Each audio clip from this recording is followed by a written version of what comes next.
Molo Sanbonani, hello, how's it? Good evening and shalom. Welcome to another episode of Liberty and Friends. That's right, Sunday evenings, 8 p.m. You know what it is, the one long format show here on the BDL show. That's Liberty and Friends, hosted by moi, Mina, Usikle Ngobese, aka Big Daddy Liberty. Welcome to it. It is a wonderful Sunday evening, very balmy, very warm here in Cape Town.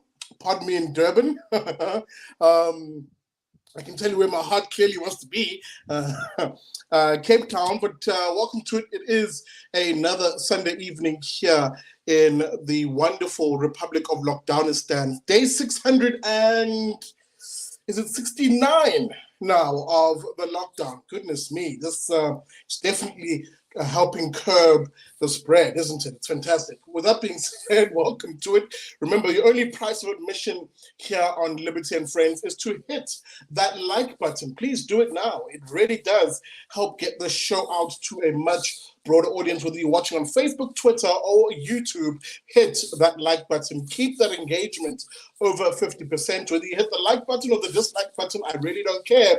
Keep my engagement over 50%. Remember, this show is interactive. You, dear viewer, are a part of the show. As your comments scroll through, I will put them up on screen because, as we always do on a Sunday, there is a new panel, the friends, so to speak, on Liberty and Friends. Oh, do I not have a jam-packed panel for you guys tonight? In fact, instead of me waffling about them as I look at my fan, which nearly failed me for the moment, for a moment, sorry. My panel tonight is, of course, all the way out in the US of A, the host of the Wyatt Africa show. He's a chap who, last time we spoke, he was on his way to, was it Maryland? Or he was in Maryland at the time. There he is on screen. Oh, Wyatt. Chris, good evening. Or good day to you. Hey, Pillay. Yeah, good day to you. It's early afternoon here, 1 p.m. I was, in fact, on my way to Virginia. I was in Maryland, on my way to Virginia for a press conference for rugby team. It went well. Thank you. Awesome. That's always a good thing to hear from our side as South Africans, to hear that the U.S. rugby, shall I call it fraternity, is a growing one. Always look forward to you guys in the World Cup to see how you've improved ever so, or just improved, period, I suppose. But welcome to it, man. That's Wyatt, of course, the host of the Wyatt Africa show. Make sure you find him on his channel on the PooTube, as he calls it. Make sure you smash that like and the bell notification so you can catch his episodes. Lots of stuff coming your way with Chris. He spoke about it last time. I'll give him an opportunity at the end of the show to remind you. Another chap who is a firm favorite on this show. He is also a co-host of his own show in that regard. I'm talking, of course, the co-host of Two Crickets in a Thorn Tree, a fellow who writes and contributes to the Daily Friend publication. Make sure you like and subscribe to the Daily Friend. That's www.dailyfriend.co.za. Oh, Nicholas Lerma. There he is on screen. Nick, good evening. Nick, I think you're either frozen or muted. I'm muted. Sorry. As a supposedly young person, I should know better. It's very good to be back. Thanks, Eclipse. Good to have you, my brother. It is very good to have you. If you're wondering, dear viewer, why it says Gabriel Crouse in the descriptor, Gabriel had an engagement he had to get to, and Nick has graciously decided to join us, and we welcome him on the stream. Another chap who, again, firm favorite.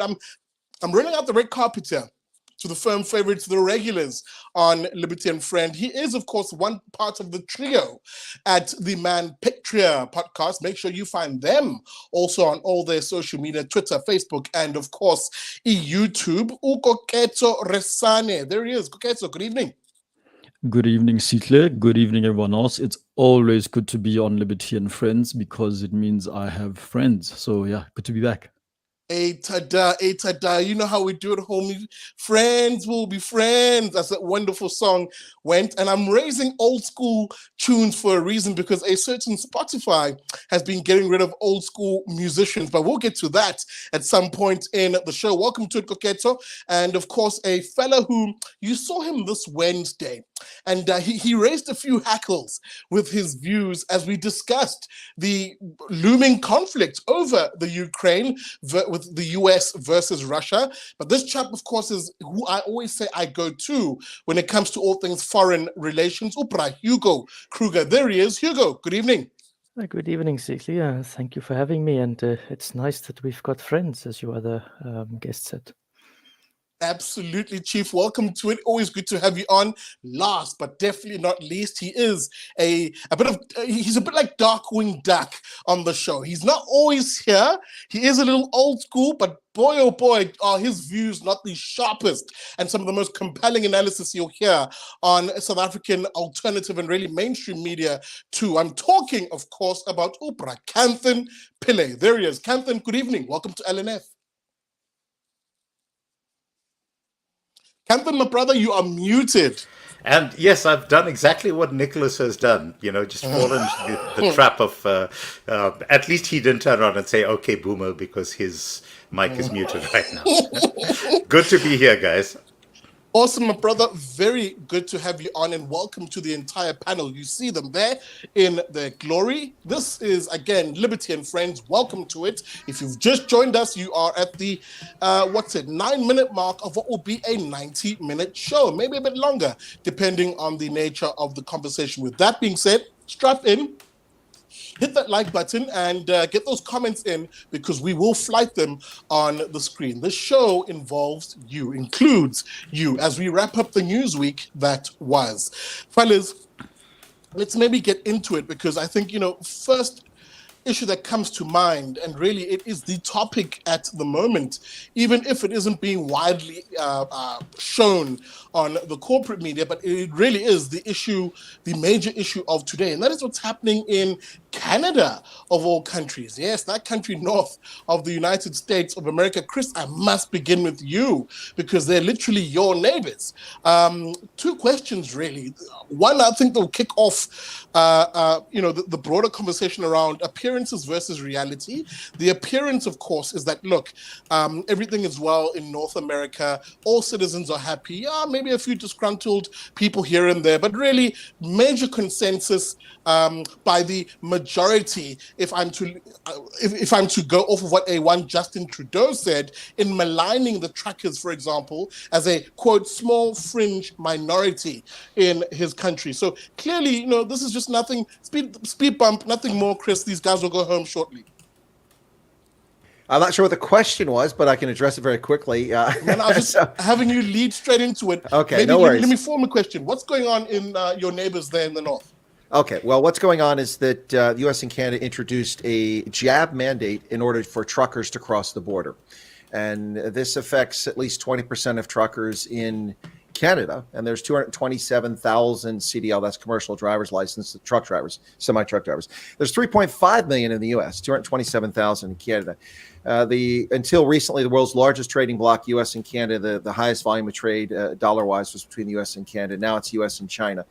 So it has a major impact on not just our economies, but on the global economy, because we export goods back and forth and raw materials, which result in exports to the rest of the world from both countries.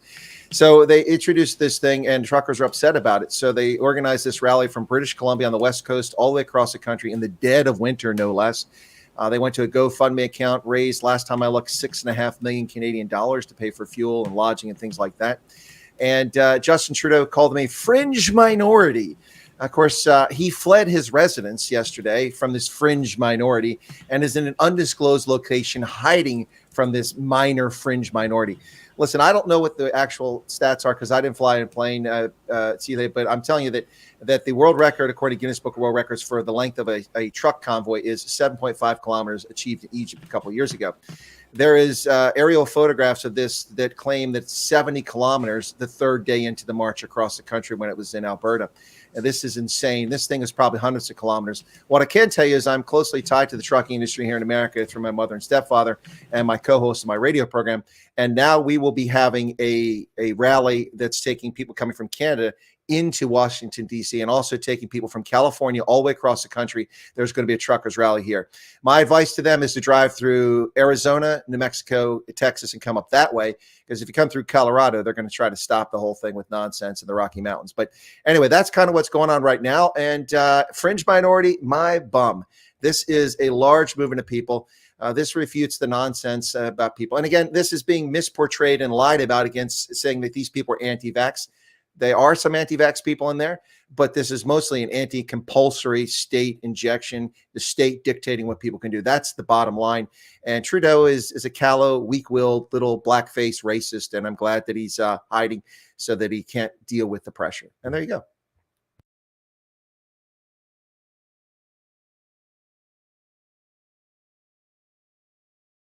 All right, now you're a boomer, Big Daddy. You're on mute. Okay. There we go. I think I can be heard now. As I was just saying, lol. You're absolutely spot on, Chris, then. And that's an awesome summation of what's happening, because as I was saying, right now, Justin Trudeau probably should be named Carmen San Diego, because people really are wondering where in the world he is right now. Kanthan, I must come to you because, you know, there is a conversation to be had here. And can I just quickly put a disclaimer, please, or just a notice to everybody? Guys, can we please avoid any conversation about the spicy cough that is controversial, because this channel is already sitting on 2 strikes. I have not opened up my Rumble channel yet, which is where we'll have a much more open conversation in that regard. But with that being said, there is a conversation here, and Kanthan, I want you to lead us into it again, because Chris touched on it. The fight here is people demanding their freedoms against the state, which, again, whether it's Canada or really governments around the world, who, when the spicy cough hit us, appropriated powers for themselves that they never ordinarily have. And we can see now, as the spicy cough wanes, powers that they're not going to relinquish. And now you have a situation where these truckers are saying, actually, no, we are a free people, damn it, and we demand to live in a liberal, free democracy as it was, so to speak. But why are those individuals being called the crazy right-winger, outright, and Nazi types? It's an interesting time frame for us to be taking a look at this, Sihle, because if you consider what is happening in many parts of the world right now, there's suddenly been a very abrupt U-turn around the compulsion ethos. And if you look in terms of what's gone down over the past week in the UK, where they've suddenly said, hang on, we're backing off from all of these restrictions, and we actually heading back to a sense of normality in terms of how our society conducts itself. But the core issue here really is not the question of whether jabs actually work or not. The question is whether you have the right to bodily integrity. And that is at the heart of this, because immediately at the point at which you allow the state the ability to dictate what they can put into your body, what then stops them from doing other things like putting in implants, putting in tracking devices, all of these types of things? And the privacy implications in terms of these passports is what's particularly scary for me. And I say this as a person who's actually had 2 shots of these jabs. But the idea that I need to produce a QR code wherever I pitch up that gives people the right to know where I've been, what I've been doing, who I've been conducting business with. If I go into a coffee shop, if, for example, Sihle, you and I are going to meet for coffee, I go and tag in with my little QR code, you go and tag in with your little QR code, that data gets fed back to the central database, and they put both of us at the same place at the same time. And before you know it, they're tracking what we're up to. We want to have private conversations. We want to be able to go about our business without being tracked. And it really is that fundamental. It's got nothing to do with whether or not we think we are safe or whether or not we trust these jabs. And notice that I'm choosing my words carefully to avoid those strikes in your favor. But it is about individual liberty, and most people are not getting this. And the degree of, shall we say, blatant fascism that is coming out on the part of otherwise reasonable people who are insisting that we should surrender ourselves to great authority, it's terrifying. just, what is it, 71 years ago, we discovered that they were doing this type of things with tattoos. And, we've forgotten. And we've forgotten. We need to be reminding people of it. But now it turns out that it's actually a problem to be reminding people about the fact that this went down 71 years ago. Absolutely. And, you know, Kanthan, you raise an important point. I want to throw it to Hugo because really, you know, we've gotten a North American perspective. I had to bring it home quickly with the Kanthan, but let me throw it to the European, so to speak, or to Europe in a sense, because Kanthan's African, he's not European. But Hugo, let me throw it to you, pardon me. Chief, you know, I want to pivot in a bit of a direction here. What we have seen also, you know, Kanthan rightly uses the word fascism and a fascistic nature in which the state has approached this pandemic and dealing with it. But really, it's not just the state who are the problem here. I've broadly called them the establishment, the elites, really. In this case, the corporate media, Hugo. You know, this is not the first mass protest we're seeing. You, in your country, you know, there are fellows there, I think they're called the Yellow Vest, and really citizens broadly, who've been fighting this issue since almost day one, in a sense, but very little coverage, and if anything, a convenient ignoring of their narrative in favor of painting them as fringe crazies, outright, whatever the case may be. You've seen the script before, have you not, Hugo? Well, yeah, to say, so just the Gilets jaunes in France, it predates, obviously, the pandemic. It started here because of a hike in diesel price. And we see this time and time again. We have an elite throughout the Western world, and unfortunately South Africa's elite seems to be in bed with them, who've got an ideology that is best described, in my view, by the word technocracy. They believe that they can run everything like a bunch of engineers. You put a bunch of metrics everywhere, X amount of vaccines, then the problem is over. X amount of carbon, then the problem is over. X amount of this. And you can see how out of touch it is with ordinary people, whether it's Canada, whether it's the United States, whether it is Europe. The only people who like it are the Chinese leadership, because it's the exact same technocratic system that's in place in China. And we should not shy away from calling this what it is. This is not about a vaccine. This is not about a virus. Okay, this is about imposing a population control grid onto everyone so that you can be tracked, as Kanthan said, and so that you can be monitored and data harvest. This is a Chinese social credit system that is coming in through stealth and deception. Call it what it is. And I can promise you, once this thing is in, it's not going to just be 1, 2, 3 jabs. It's going to be like a subscription service. You're going to have to do certain things to have certain permissions to live. If you travel too much on an airplane this year, I know Kanthan flies a lot. Sorry, your carbon score is bad. Strike against your name. You can't travel for 10 years. You didn't take your shot. Your kids cannot go to a school. Think I'm kidding about this? Well, look in Slovenia. You cannot fill up your car if you're not jabbed. Latvia, you cannot go and vote as a parliamentarian. You cannot go and vote. That is a subversion of democracy. It is the same in Austria at the moment. Austrians can be locked up. I think the fine is something like $5,000. What if you were injured from the jab? Sorry, you don't even get exempted from that. So this is the type of criminality. And we need to stop looking at COVID-19 as a public health crisis. Call it what it is. It's a crime. Right? We can debate the nature and the severity of the crime, but the first thing you do in a crime scene is follow the money. And I think that'll answer a lot of these questions. Absolutely. And Koketso, let me throw it to you, because, you know, we've had this conversation before.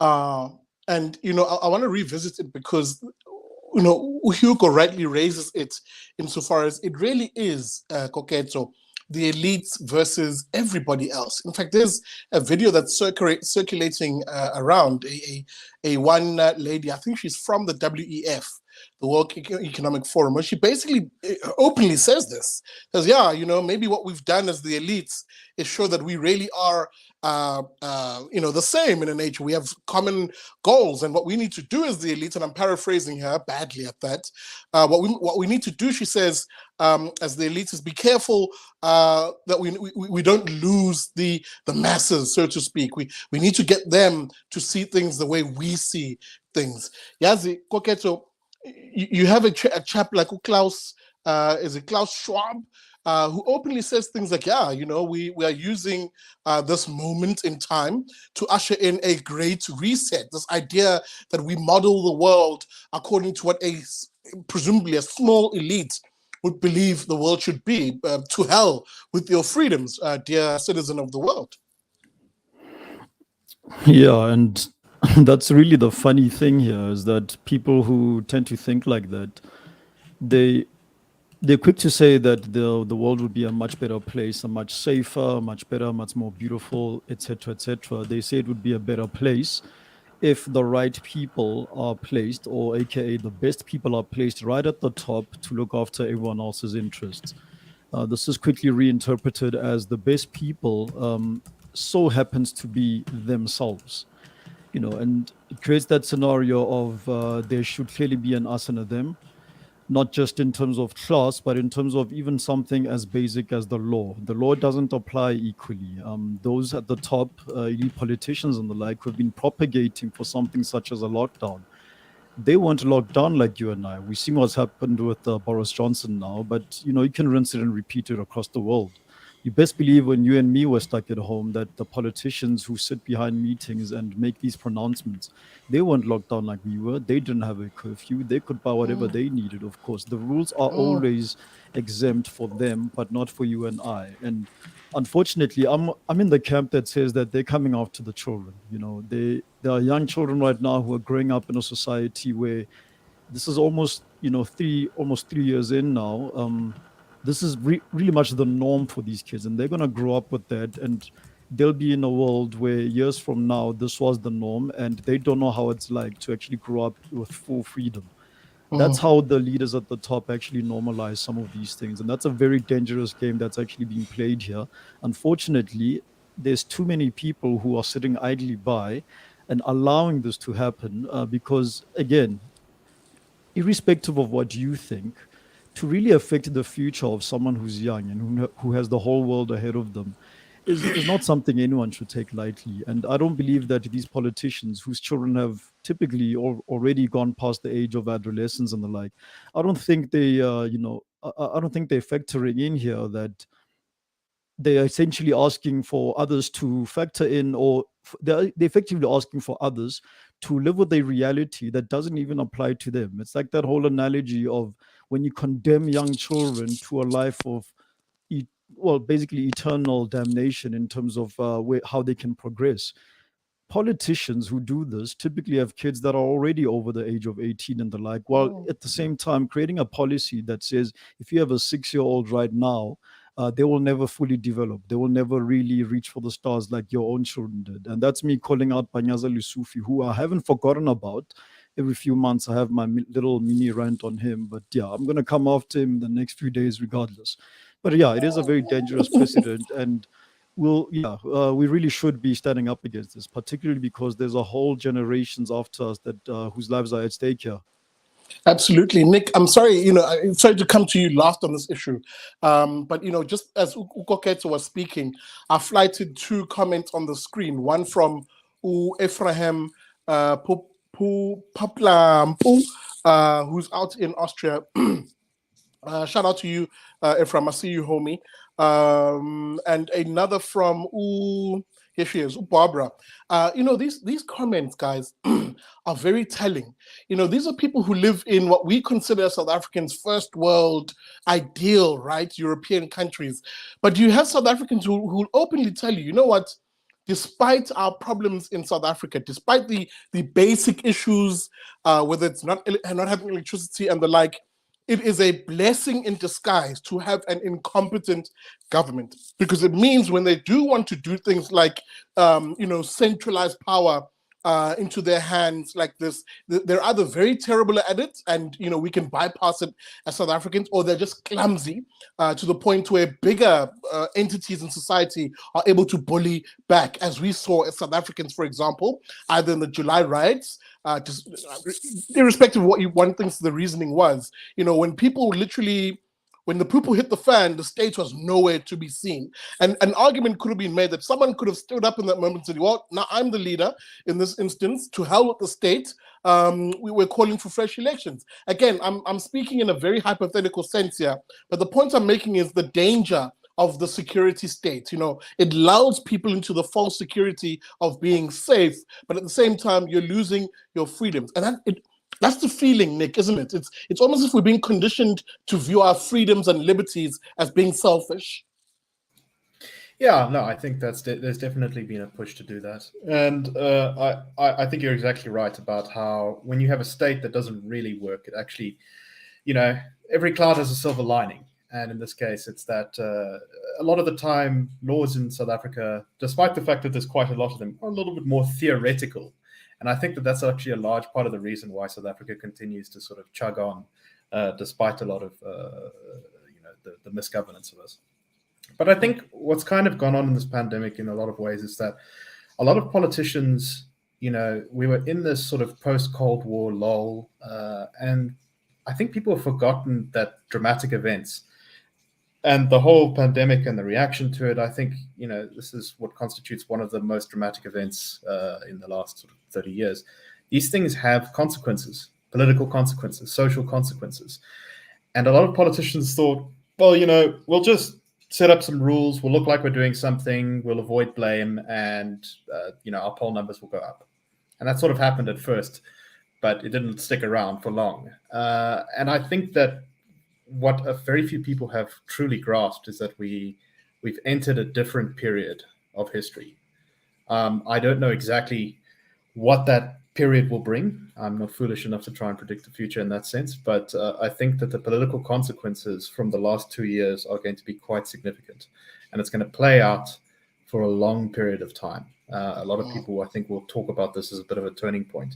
People talk about the 2008 economic crash as a big political turning point. I think that COVID and the lockdowns and everything is going to be much bigger than that. What exactly the end result is going to be, I don't know, but I suspect that there's going to be new political movements forming, or at least old ones that are getting a big shot in the arm, so to speak. Absolutely. Welcome to it. If you're just joining us, this is Liberty and Friends. We come to you every Sunday, Central Africa time, here on the Big Daddy Liberty Show. My name is Usihle Ngobese, aka Big Daddy Liberty. As always on Liberty and Friends, we have a panel with us, the Friends, if you will. This week, joined by all the way from the United States of America, Upra Chris White. There he is right next to me.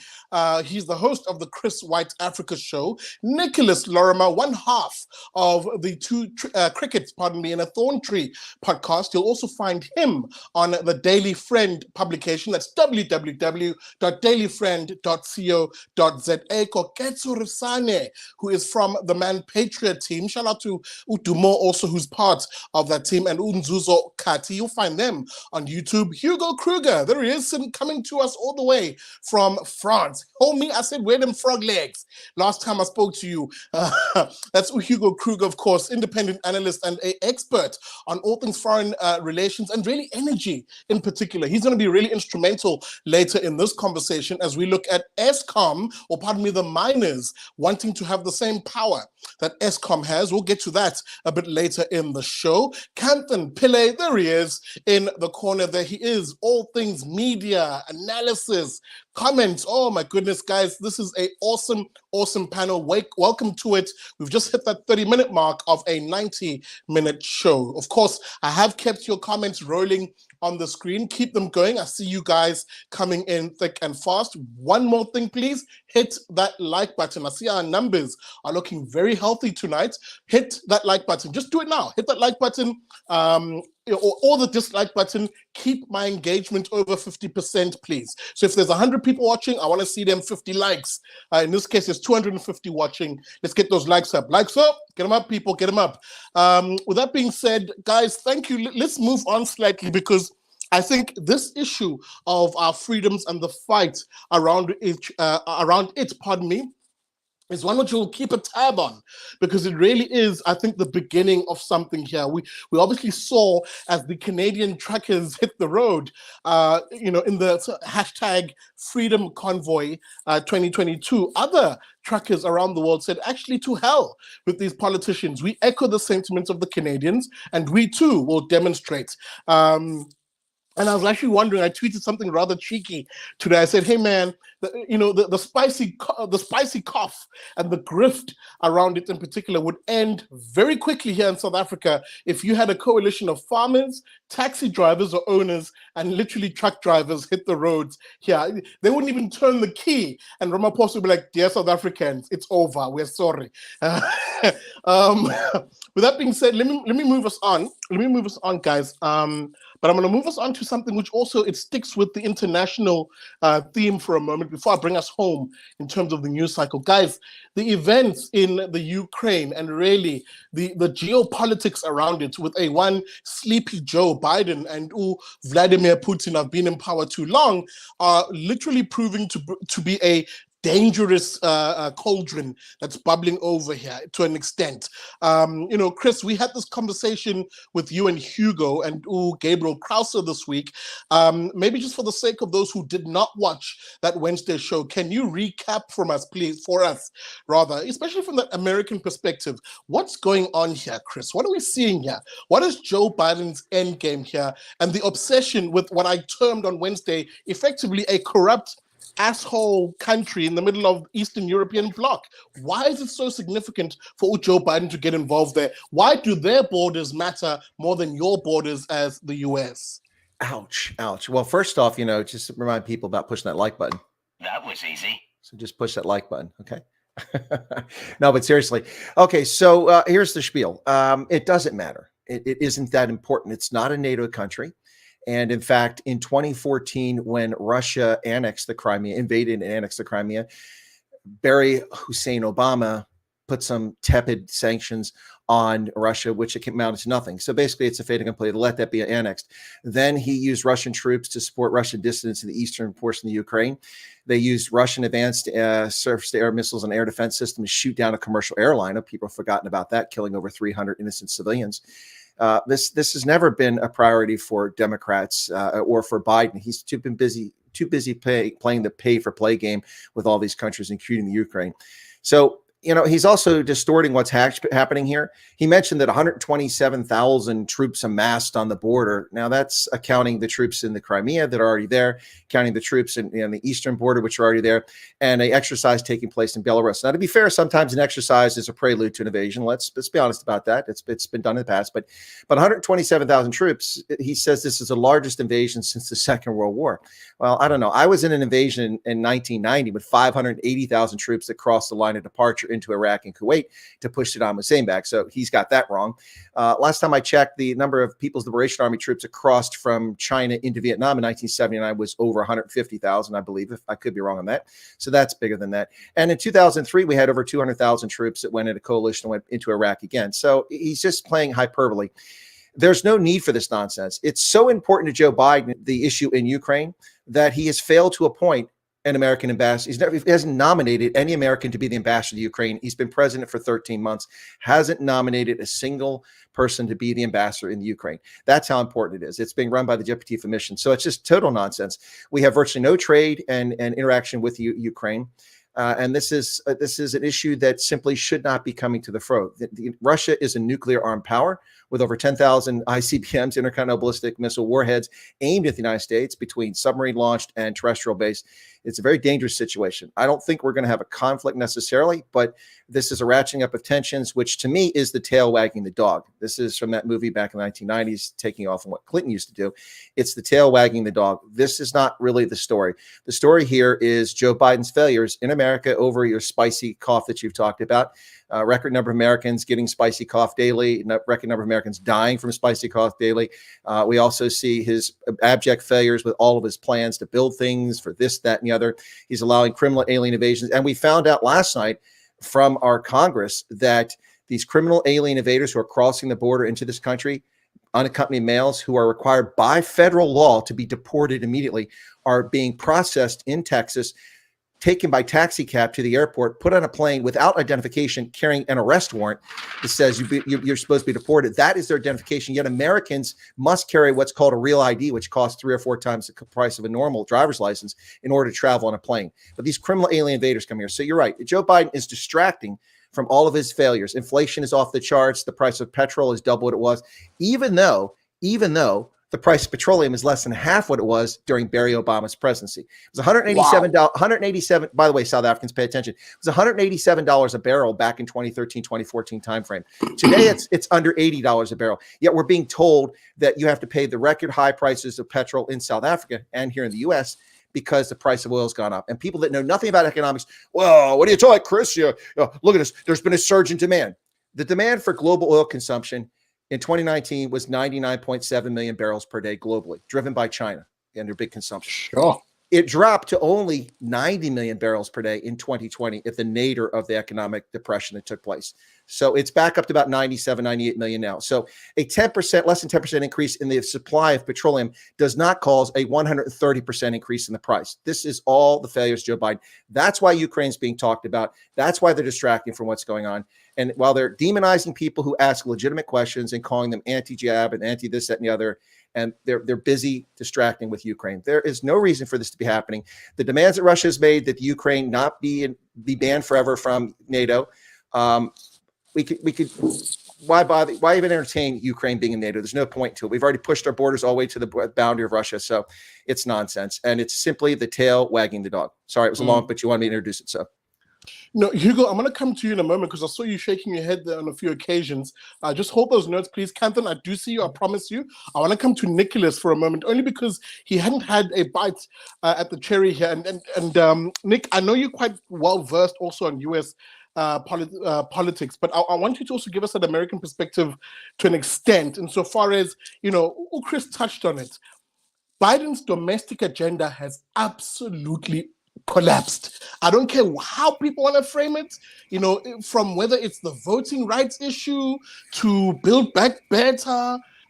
We can go down the line. It seems in addition, even members of his own party are beginning to look and go, hey, ta-da, maybe Joe Biden and his second in command, Kamala Harris, might actually be a losing bet for us as we head to those midterm elections. This guy's under a lot of pressure. So factor that in for me, please, in your analysis. And also his son. I saw some comments in the comment section basically saying that there is a little bit of a situation here of Joe Biden's son and what he was doing in the Ukraine. He was given a plush job in that part of the world. Maybe does that have? That was exactly my question. Sorry, which Chris had not touched on. Hunter Biden was receiving a salary of more than $100,000 a month for a number of years, effectively since 2014. When, let's be very clear, where you had a democratically elected government in Ukraine, admittedly a corrupt government, but a democratically elected government, which was toppled thanks to outside interference. And ever since that time, Joe Biden's son was on the payroll of the Ukrainians. And if you want to ask what is going on right now in terms of Biden's interest in Ukraine, he's looking out for the people who looked after his family. Absolutely. Again, I'm seeing nods. I'll come back to you then, Nick. Let me go to Hugo, because again, Hugo, you had set a very clear picture last time we spoke, insofar as there's no need for the conflict here. I'm just paraphrasing you here. I'll let you, because there is a deal on the table already. Well, there is a deal, but it's been buried in the sand by, unfortunately, the Democratic establishment. So let's just go back. The 2014 coup d'etat was orchestrated by the Obama administration to overthrow the Yanukovych government in Ukraine. Now, Yanukovych was a bit corrupt. He made a deal with the EU, then he went back and made a deal with Russia. He makes Zuma look like a clean guy on the books. But whatever it might be, the fact is there was a coup d'etat orchestrated by Barack Obama. That government was infiltrated by neo-Nazi elements, and I don't mean neo-Nazi by anti-vax protest. I mean actual neo-Nazis, guys with swastikas and candles. Okay, so that is the type of government that is supposed to be our democratic freedom fighters. It doesn't really sell very well. Now it happens to be the president now is Jewish. So hopefully they got rid of those elements in the government. But whatever the case might be, there is a the Minsk II protocol, which was signed by Ukraine, by Russia, by the United Nations Security Council, by France, by Germany, and the US under Samantha Powers wanted to endorse it.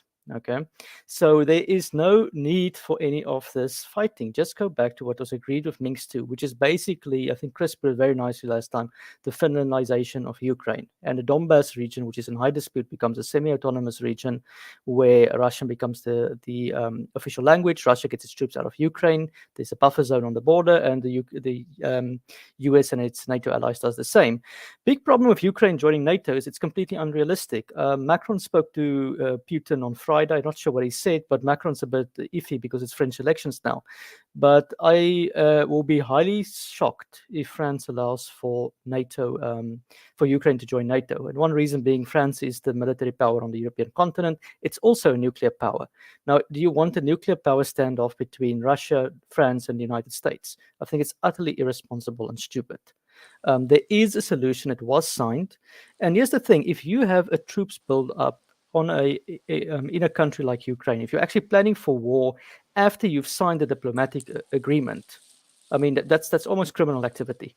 Just go back to what happened with Minsk II. I mean, usually war is the last resort of diplomacy. If I cannot negotiate anymore, then I shoot you, and then we talk, right? But in this regards, there has been a deal and a commitment. Just enforce that thing.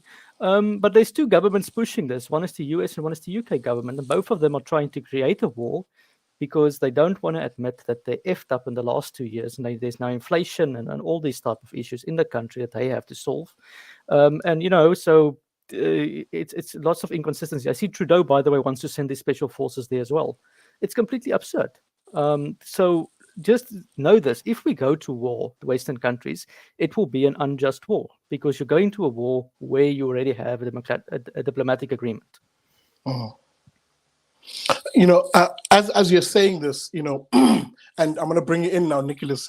I'm sorry about that little detour, but it was very necessary, and you could see why. Let me scratch the domestic agenda question, and let me rope in perhaps another angle, which I'd introduced on Wednesday, but I wanted to sort of chew on, and I'll open it up to everybody else. You know, we're hearing the US fret under the Biden administration. Oh, Russia this, Russia that, Ukraine this, Ukraine that.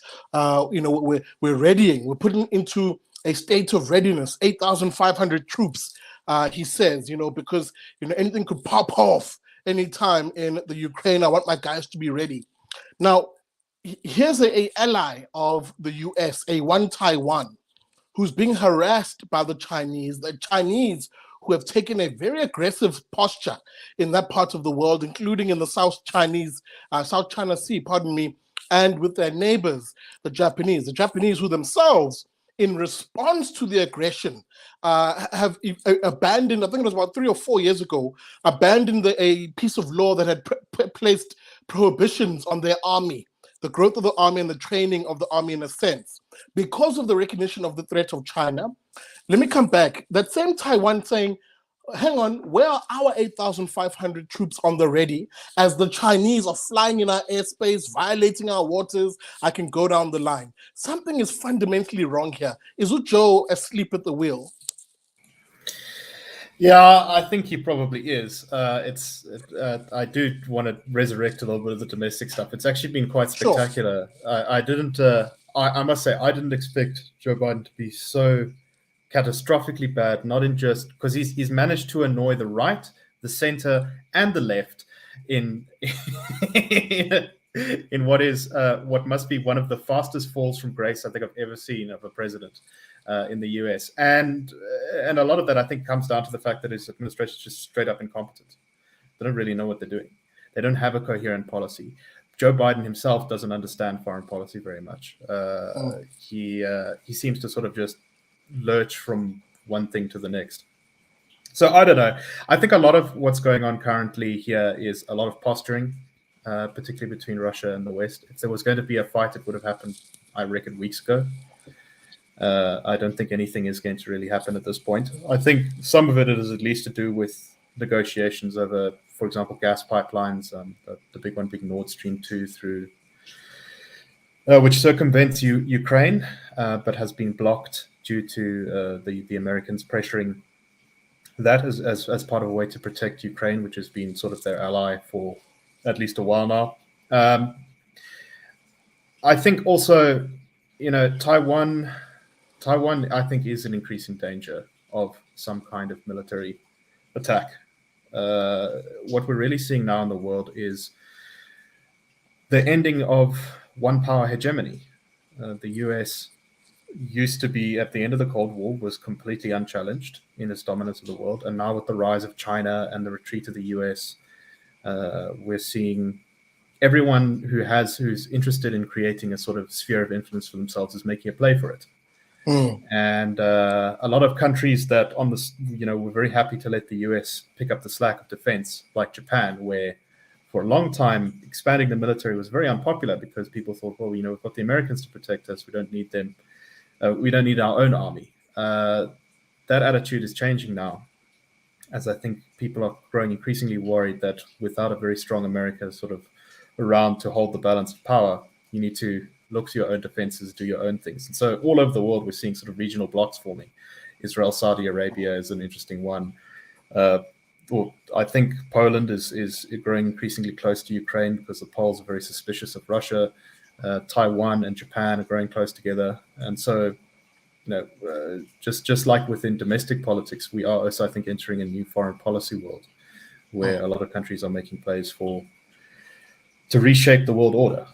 And I must say, I'm a little bit worried about that because I think that there could be very big consequences if someone makes a bit of an oopsie in their calculations. Koketso, I'm sorry, man. Even as I listen to Nick speaking, I must echo that sense of worry here.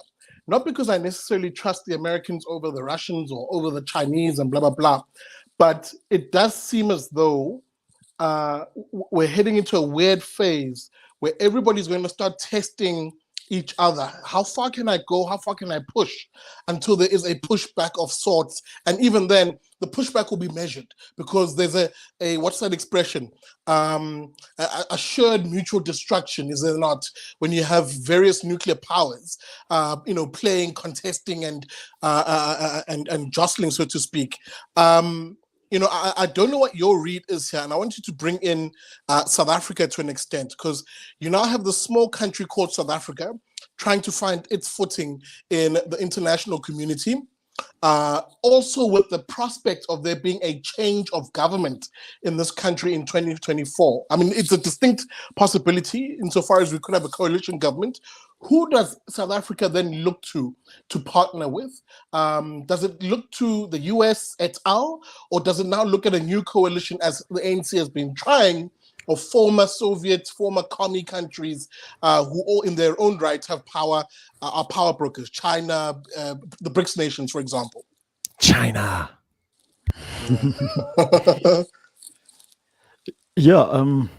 I like that you actually brought this up. I don't think most people realize the precarious position South Africa always finds itself in. And I really mean always.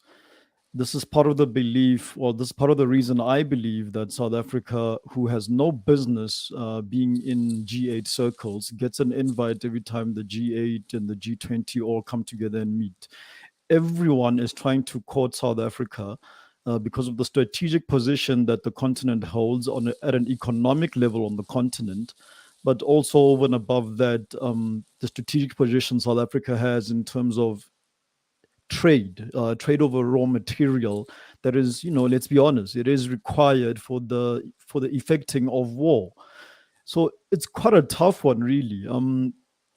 There's also, there's always that BRICS element to keep in mind, while at the same time, over and above BRICS, who are South Africa's biggest trading partners? That's the UK, US, and Germany, right? AKA half of NATO, so it's a very hard position to be in. I don't envy any South African president who basically has to pander to both the West and to a large extent, China. You can include Russia in that as well. But I think whilst we're talking, just to stay on the subject here, one has to ask themselves, what on earth is going on at Ukraine, And I can't help but actually bring Afghanistan back into this, because given what happened last year, one has to think that, perhaps the general perception between Americans, and maybe Chris can correct us here, but I get the feeling that Biden is trying to, almost salvage his political, his presidential career here. Given what happened in Afghanistan, it's very easy for the common citizen to basically have thoughts around the U.S. military as being somewhat incompetent, toothless, not up to the standard that it usually is, given everything that happened to Afghanistan. And as US presidents normally do, especially Democrats, you quickly salvage this by fighting another war somewhere and then flexing your muscles again. And perhaps this can also be a measure to bring inflation back as the military industrial complex gets on a hiring spree and starts getting, black box money from Congress. I'm also reminded of, it must have been probably 10 years ago, me playing Call of Duty, where during the plot of one of the games, someone was answering the question of why does America have to be involved every time there's a war? And I think the line in there was that when you're the guy with the biggest guns, you don't get to sit one out. Every war becomes your war. And the moment you're not involved in any such a war, then serious questions have to be asked. And that's exactly what happens with what the Vietnamese will actually be asking of the Americans. And then, of course, over and above that, there is a big implication, too, in terms of diplomatic relations. And I didn't know that the Americans don't have an ambassador placed that's actually being placed inside of Ukraine. But what is the South African U.S. relationship right now, given everything that's happening in there? There is an extension to be made here, and that should there be a theater of war in the Ukraine, perhaps there's profits down the line, down the value chain to be realized by the South African mineral sector, and perhaps that's why that's why Pretoria might be in favor of this, while at the same time not wanting to upset Russia to a certain extent. So it's a very difficult position to find ourselves in. Chris, I'm going to bring you in there because, again, you've actually served in the U.S. military, with distinction. You're quite senior up.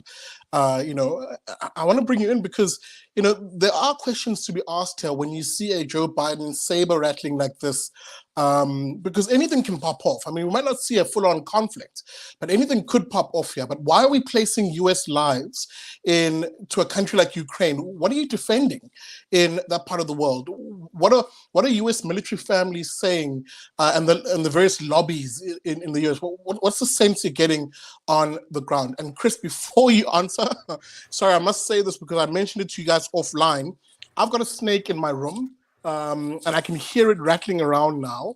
And the color I saw when I was walking in, I saw just like the latter half of it is a sort of silver-ish color, not silver, but like a silver grayish color. That could be a black mamba. So I'm just mindful of that. I want to just quickly investigate. So Koketso is going to run the show, and he'll introduce the next topic. So I'm just going to be off screen for a while, but yeah. All right, Chris, go ahead. All right, I'll answer that one very quickly. I assume it's not a pet; it's a stray snake. We'll leave it at that. But okay. Let's just talk about this very seriously. What Kanthan and what Koketso have added, I think Nick also kind of alluded to this a little bit. Maybe everybody did here. All these things play some role in what's going on here, but really, this is wholly unnecessary. This one thing that does happen is when you're unpopular, what's a better way in a country to garner public support than saber rattling and raise the issue of nationalism? And, that happens all the time. That's how Slobodan Milosevic rose to power in Serbia, how he managed to stay in power for a long time, and the list goes on and on. You use saber rattling. And some could accuse Bush of having done that in 2000, but that's not really the case. It was a whole separate issue. But the point here is that saber rattling really draws a lot of people to your standard, no matter how failed you are as a leader.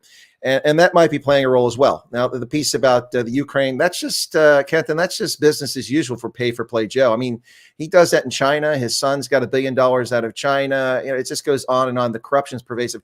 And strangely, as Peter Schweitzer's most recent publication, Red Handed, was coming to presses this past week, came out on Tuesday, Red Handed, this whole crescendo over Ukraine started picking up in the weeks building up to the announcement of this release of Peter Schweitzer's book, which, by the way, has 1,083 reference sources in it. So it's not exactly a weekend writing project.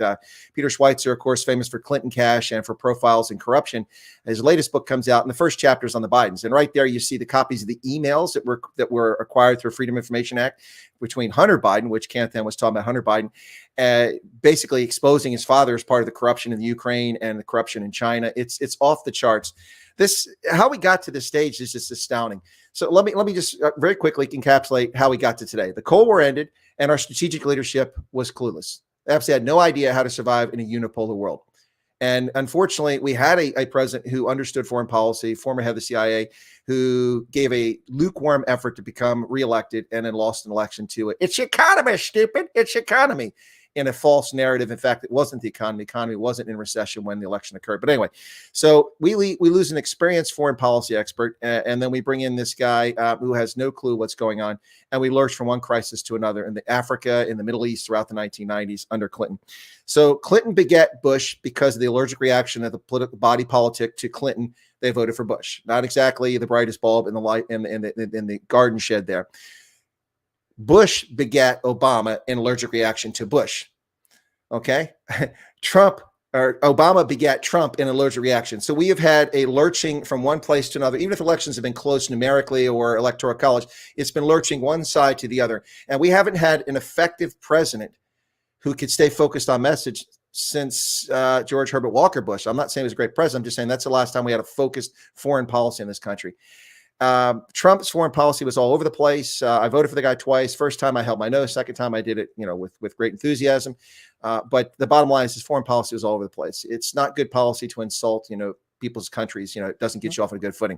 Now, and let me add one thing before I finish to get back to Koketso is that, I have served in the U.S. military at the highest levels, and I served, 36 and a half years, 34 in active duty, but also in the foreign policy establishment. I've helped draft and actually operate foreign policy across Africa, Europe, and the Middle East. So I'm very acquainted with this process. But let me just tell you this: no matter how bad things are at the moment, things were as bad in 1979, and then Reagan came into office, and America righted its ship. We were in bad shape in 1979. The prime lending rate was about 16%. Inflation was running rampant. This country was collapsing. The price of fuel was out of control. The jobless rate was high. When I graduated high school to try to get a job, unemployment in my county was 26%, which South Africa's going, that's nothing. We got 50%. But, 26% is pretty astounding in a developed economy. And we turned this around in the 1980s. We got through the 90s with anyway, the point I'm trying to make here is that while the U.S. is weak strategically right now, we really, really, really are. This could easily be turned around, and China can be put back in a box, but it just requires the removal of the corporate elites who have sold us down the river, control of the social media giants who are violating federal law and suppressing free speech, and getting control of universities. Not an easy task, but U.S. can right the ship, but people have to want to make that happen. Anyway, Koketso, back to you. I need to climb in at this point, Koketso. Go ahead. Go ahead. He's going to Because you see the fundamental premise that you've got there, Chris, in terms of the way in which this plays out is this idea of American exceptionalism. And, it underpins the basic premise of what drives the American psyche. It's this idea that, I've got a deadbeat job and I live in a small town, but if a terrorist pitched up and happened to kidnap my wife and children, I could go to gym and get ripped in a matter of weeks and be able to pick up my weaponry and go across to wherever that foreign country is and single-handedly take them out and rescue my wife and kids and bring them back home. And that's essentially the narrative that has played itself out over the years. People are refusing to accept a fundamental point, that the U.S.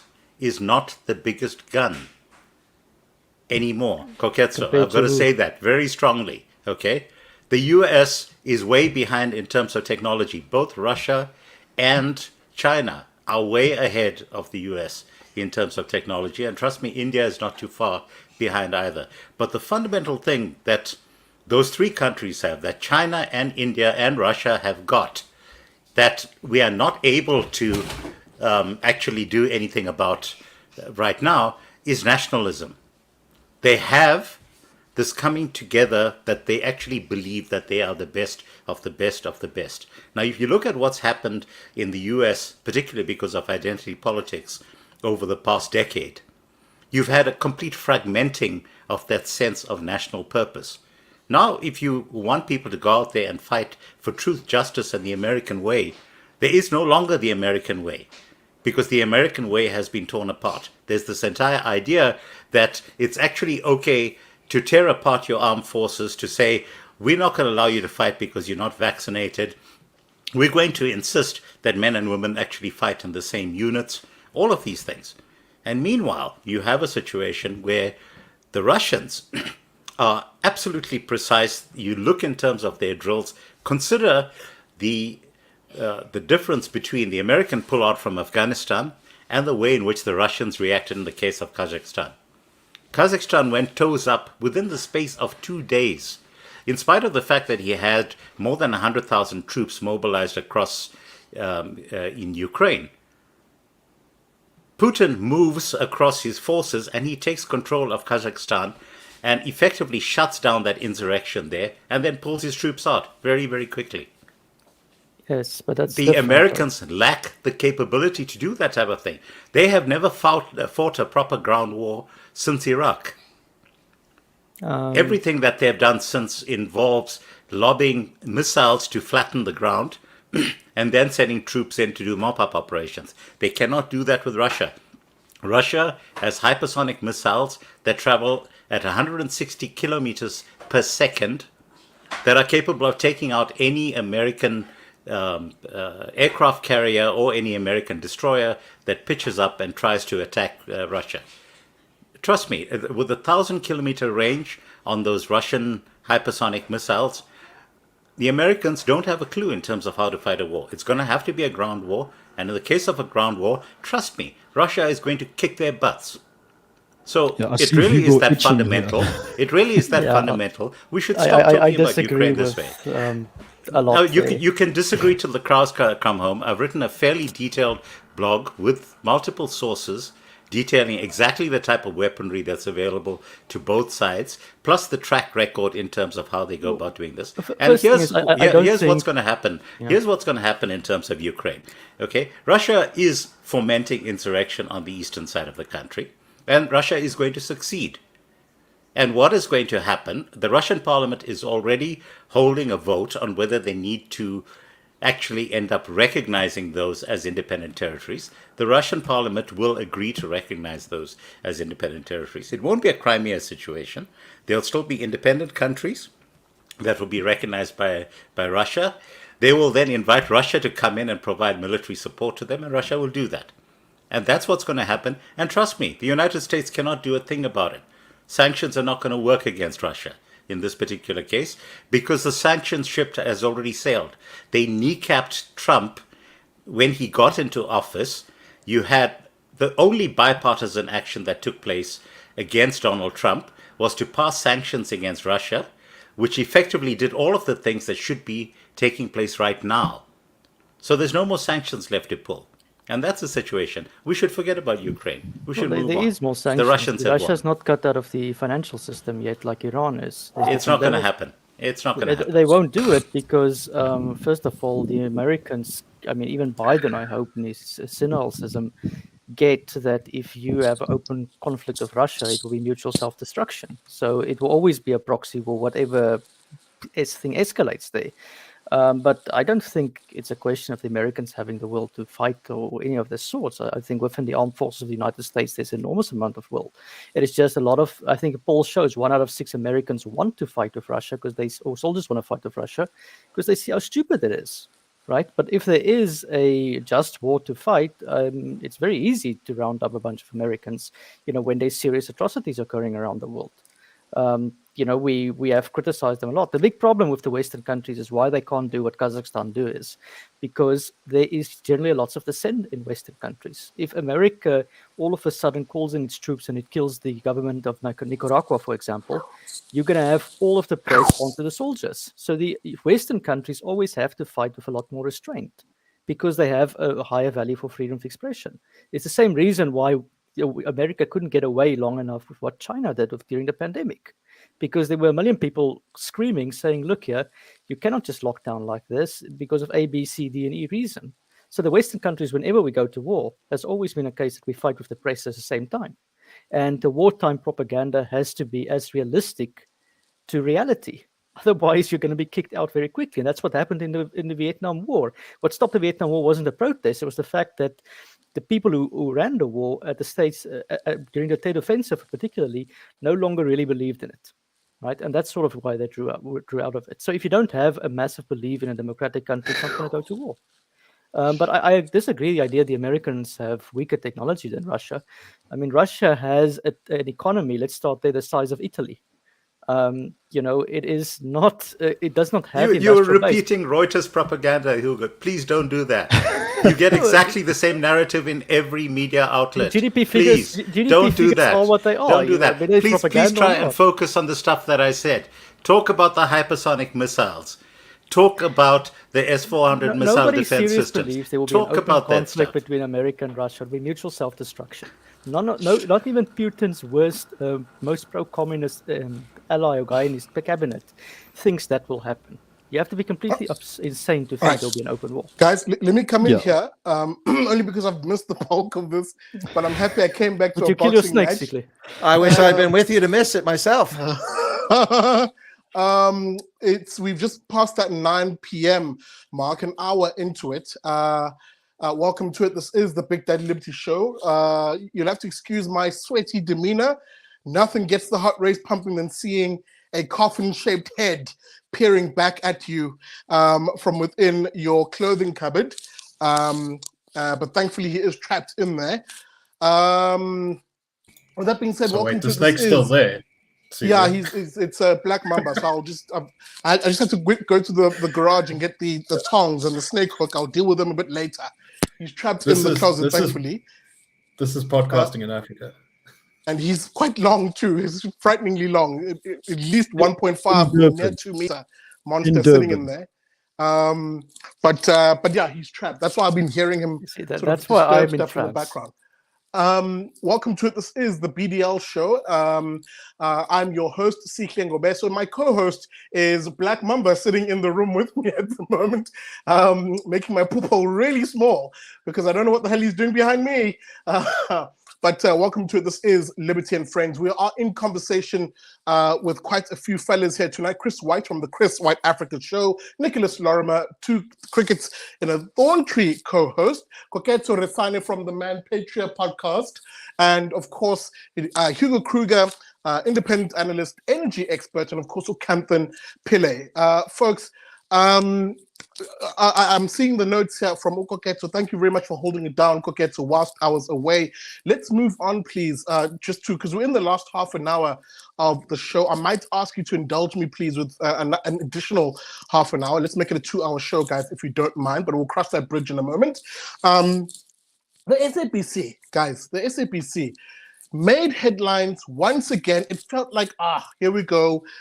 We're back to the age-old SABC of figures being what do you call it? Figures being axed, gotten rid of, presumably for political reasons. Kanthan, I must begin with you in this regard because unfortunately you've been here, done that, literally got the T-shirt. Not necessarily the SABC, but the media environment in this country generally is heavily politicized, regardless of its protestations of being independent. What am I talking about? The axed SABC news head Uphatiswa Magopeni or Mahopeni, axed from her position at the SABC, but now looking to challenge her dismissal. 2 questions just to set the cat amongst the pigeons here. Was this lady actually beginning to clean up the image of SABC News? Was she beginning to introduce that impartialness that you often hear them tout in their news reports? And what's your view of her axing? There's a number of questions that you've raised there together, Sikle, but let's try and break it up into a couple of things. The one is that there's no question of impartial media in this country, so we need to be very clear of that up front. Okay, what you can do is make sure that you've established rules within a particular operation, and you try and conduct it on the basis of those rules, which, for example, was the type of thing that I used to do at first at ETV and then for that brief period when I went back to ENCA. You ensure that what you're doing is always accurate, objective, and fair. Now, the politics that happens behind the scenes is always going to be an issue, and there are always going to be knives out for you.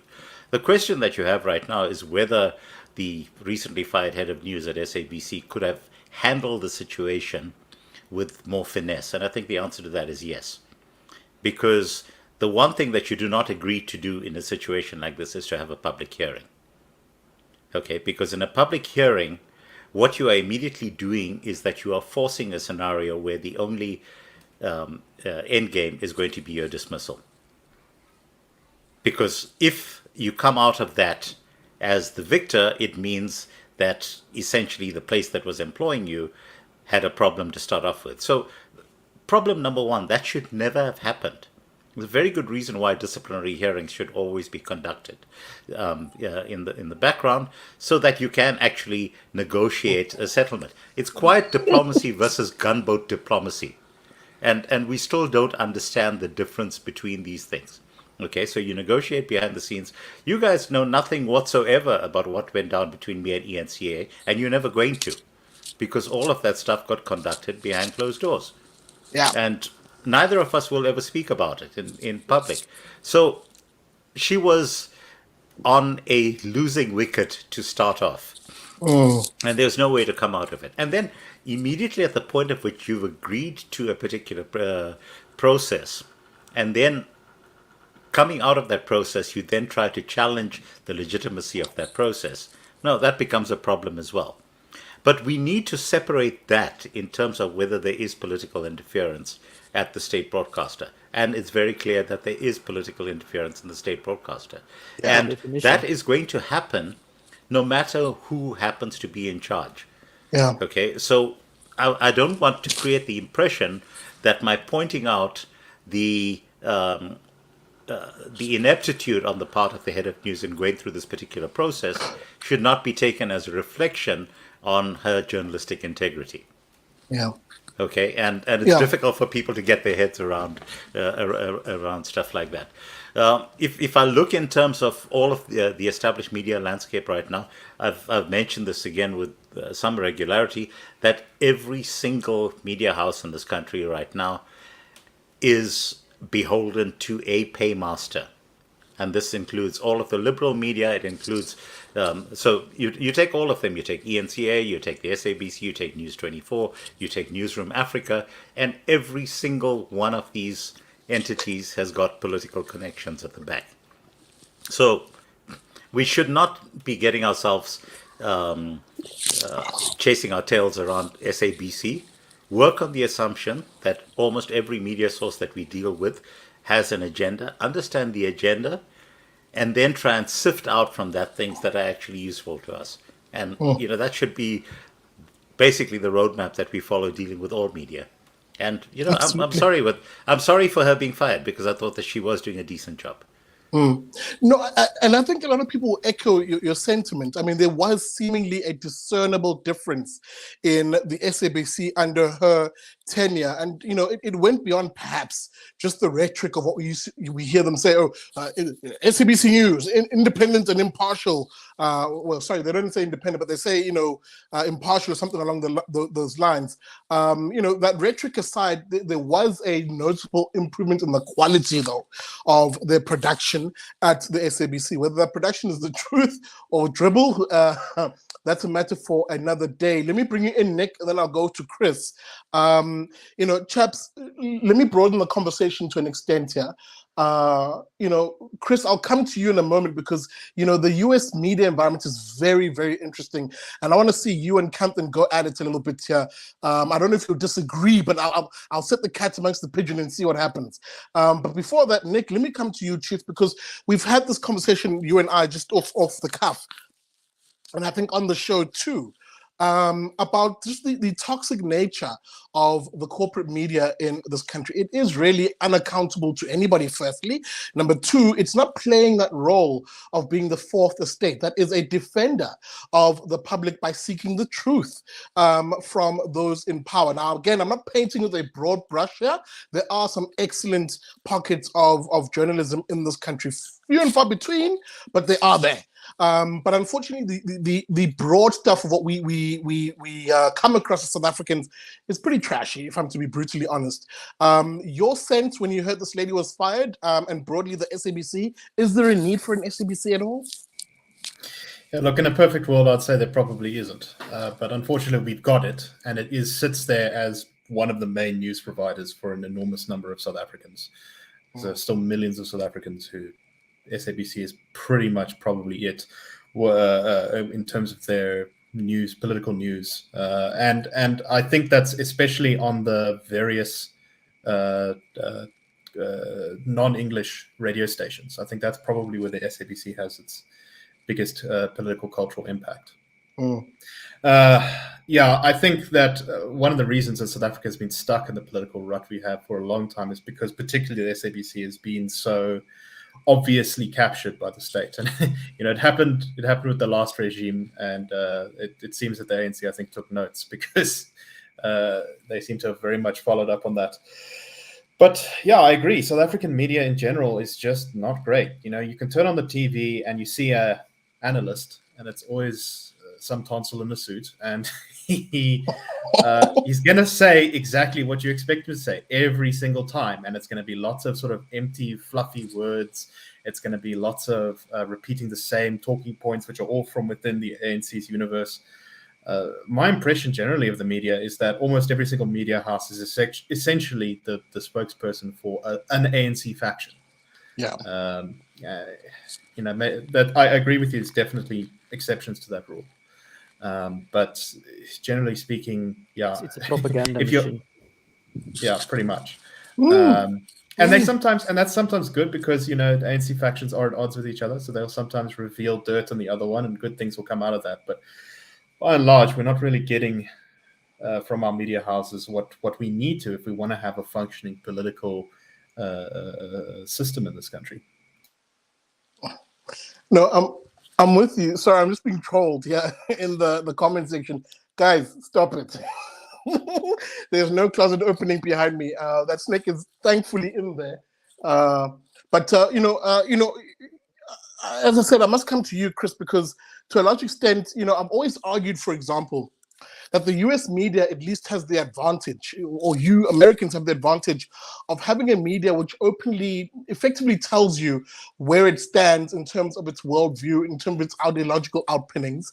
So for instance, if you're watching Fox News, it's generally speaking center-right, everything else predominantly on center-left, if anything left. You get that diversity of thought, I always assumed, in the US media to allow you to then be able to pick and choose what sources of information you receive. Here in South Africa, we play the impartial and unbiased game as is sold to us by various media houses. But then you watch their content, and you can almost see a bias in many cases. In fact, a just outright leaning of bias. For example, if you look at the independent group, we all know they stand with certain factions of the ANC and, that are favored by a one Iqbal survey. But let me come to you, Chris, because I want you to set the cat here amongst the pigeon. You're currently, and I'm struggling to formulate a question here because I really want to set you up against Kanthan, and I'm doing this purposefully here, and I'm hoping you guys disagree, but let me do it anyway. An argument can be made that US media is therefore leagues ahead than SA media simply based on that factor, the fact that you guys can watch media and discern and be told openly where your media personnel stand versus us, who are supposedly impartial. Well, Kanthan will definitely get a chance to come in and disagree with me. He went a direction earlier that I didn't go with my comment about the U.S. I wasn't making any claims about it not becoming a multipolar world. I was talking about the ability of the United States to fix its foreign policy. But anyway, that's another story. But on the press issue here, because he went down a very long path that was completely unrelated to that. Hugo tried to get into anyway, but no, wait, we'll save that for another conversation. But at the risk of giving another chance to get a bite at the apple after I've spoken, let me go ahead and launch into it. All right. Sure. First off, having been a journalist before I went into the Army and having done strategic communications frequently, which is something the U.S. does poorly, by the way, I would say I did a better job than most people in our establishment, and having delved back into that field since leaving active service, I would say that I would disagree with one thing you say there, Tsile, and that is that I don't think that the U.S. media is honest about their bias. In fact, I've seen it firsthand. One of the things we did at the War College is we took our students to New York for a strategic trip, and they would visit international banks like Union Bank of Switzerland and well, there's no Chase Manhattan, right? The Port Authority. We deal with all the news organizations, corporations, and each year I went to NBC, Comcast NBC, Rockefeller Center. Went to Saturday Night Live stage. We spoke to the director of their news for NBC and MSNBC and had one of their morning hosts on. And they sit there and they honestly, well, I think they're being honest. I have no reason to disbelieve them, but they sit there and say that they are objective about the news. And I could just, I could rip apart so many things where they're not honest about it. The audience can discern for itself where it thinks that the media is. That's pretty obvious here. It's a little more opaque, I think, in South Africa for some people, because it's a little harder for some people to discern. But the reality is that the media is broken. It has been broken for nigh on 3 decades in this country. It really is. Now, a lot of people seem to think that state ownership of media is a good thing. I disagree wholeheartedly. My view is state ownership is wholly inappropriate. State should never own. Now, that doesn't mean a state can't, propagandize or have its own message get out there. We have Voice of America for propaganda. It does a good news service, but it also, be honest, it does propaganda. But the state owning a broadcast like SABC or ABC here in the States or ABC in Australia is wholly wrong. You're taking taxpayer money, and we saw the actions in the 2021 municipal election of SABC, which I think were reprehensible. Every time there was any whiff of anything inappropriate, I'm not a DA fan, but they were all over, DA. Yet they fail to mention that at Church Square in Pretoria, the ANC violated its own lockdown rules by having 3,000 to 5,000 people show up at a rally. Not even a simple thing like that's reported by the fake SABC. So state broadcasters like the BBC, no, can't deal with it. It's not acceptable. But the U.S. media has a real problem. And that's a twofold problem. Number one, the good news on this side of the Atlantic is when you slander somebody, you can and shall be sued by people who will go after you. Nicholas Sandman, a young man from Kentucky with the Covenant, is wealthy for the rest of his life. And we won't know how much he got, but I bet you he got $25 million at least from CNN for them disparaging. And you want to hear about someone else who's going to be a multimillionaire? Kyle Rittenhouse is going to be rich beyond belief. Belief because the media slandered him. The problem we have is that you have to have deep pockets or someone to come to your rescue to go after these big media houses because they're so big. And here's the thing. NBC News and MSNBC, which is part of it, doesn't turn a profit or makes barely any profit. It's $1 billion a year operation. If they're lucky to make $15 or $20 million profit, which is nothing. Some years they lose. But it's financed and supported by Comcast, which is telecommunications and an amusement park and a movie studio, which has billions of dollars. And I know I'm a shareholder in Comcast. I get good dividends. Its stock does well every year, but they own MSNBC and NBC, and they will allow it to spew their biased, opinionated nonsense as long as they can make money elsewhere. And it plays out the same way. Disney owns ABC, and they own all these other ESPN, which has become nothing but a political platform. It's not a sports programming network, and that's the problem here. And so it's difficult to start a mainstream media house in the States because of the prohibitive cost, but not impossible. It was easy for a decade until fake stream corporate tech titans started censoring objective and independent voices. Once YouTube and Twitter and all these other clowns started censoring centrist and people right, and even some people on the left they're censoring with no justification, that's when it became, now it's nigh on impossible. We're all sitting here waiting for what Trump's going to do with his social media platform. I have a bad feeling it's going to be like Mike Lindell's fake sale. Hey, come to Frank's speech. You'll be able to have a platform. No, it's just for Mike Lindell to shill his pillows and bring his friends on TV, which I don't want to see. I want my own platform. So we're waiting on Trump. And if Trump doesn't do it, there's no hope. Anyway, there you go. Can I add there something, Atsikli? Sure, go ahead. And then I'm going to go to Kanthan. Important point of, first, the best model I still reckon for somebody to start understanding the media is the Chomsky-Herman model, the manufacture of consent. And most importantly, you should not just look at the ideological stance with its left and right. You should see how close they are to the decision makers, those in power. You find your independent media are more critical of those in power. So that's why a guy like Rush Limbaugh, for example, might have been more critical of, say, Republican politicians. So you need to sort of understand the media lens first before you try and suck it up. And the other thing is, please don't listen to one sole media's media opinion. You're just listening to propaganda. I think everyone gets that by now. Independent analysts like this. But the other one that we're not coming to terms with yet is the role of social media, and in particularly their relationship to state power, and not just those in politics, but those who craft policy. For example, Absolutely. Because they are basically selling policy to us indirectly. And what they have done, for example, during this pandemic, and I think finally the Guardian has reported on this, Guardian or Telegraph, anyways, we are exposing what is nudge theory, where they are using advanced manipulative techniques Cambridge Analytica did the same thing. They prime the people to try and mobilize masses, and this is a major a crisis to come to terms with. Basically, these guys can rig an election, and there's been accusations that Google did this in places like India, for example, where they change the search results on the day before the election, and you get people excited. You can swing the election, for example. So we need to come to terms with them as well. Kanthan? Sichle, strangely, I'm going to agree almost 100% with everything that Chris said. No, he's 100%. But seriously, guys, look, Sure, he's actually spot on. Let me just toss in a couple of I usually observations. Well done, Chris.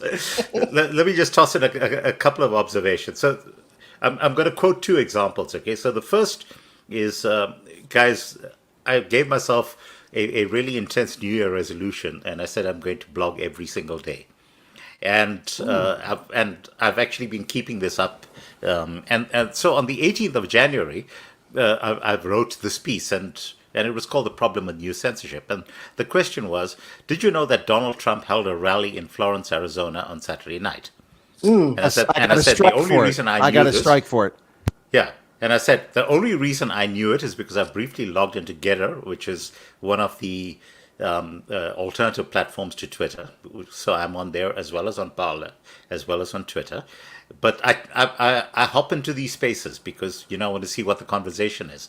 And I discover that Trump is going to be holding this rally because he'd canceled a press conference that he was going to be holding on the 6th of January, which was the anniversary of the storming of the Capitol. And so I search on Twitter for Trump Rally Arizona, okay? And all I find is comments that are dissing Trump, okay? And then I go across to YouTube, and I can find absolutely nothing about this. And then finally I discover that there is a comment that comes from one person that says, T-minus 2 hours until President Trump takes the stage in Florence, Arizona. Are you watching? Tune in to Rumble. And so I head across to Rumble, and then I get to watch Trump. He has tens of thousands of people that are absolutely packing out this place. There is a convoy of vehicles leading to the stadium that is 27 miles long. 27 miles long. There are guys who are driving past, tracking this in real time, and there is not a word of it on mainstream media. So the tech blackout around this stuff is actually huge.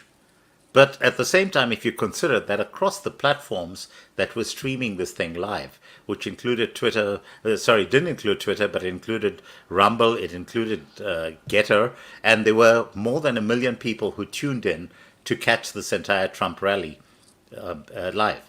So you see, the issue right now that we have to face with the media is that the biggest threat is not how they spin stuff, but whether or not they choose to actually report on something. Because if you don't know that a thing is happening, then how are you actually going to make an informed decision?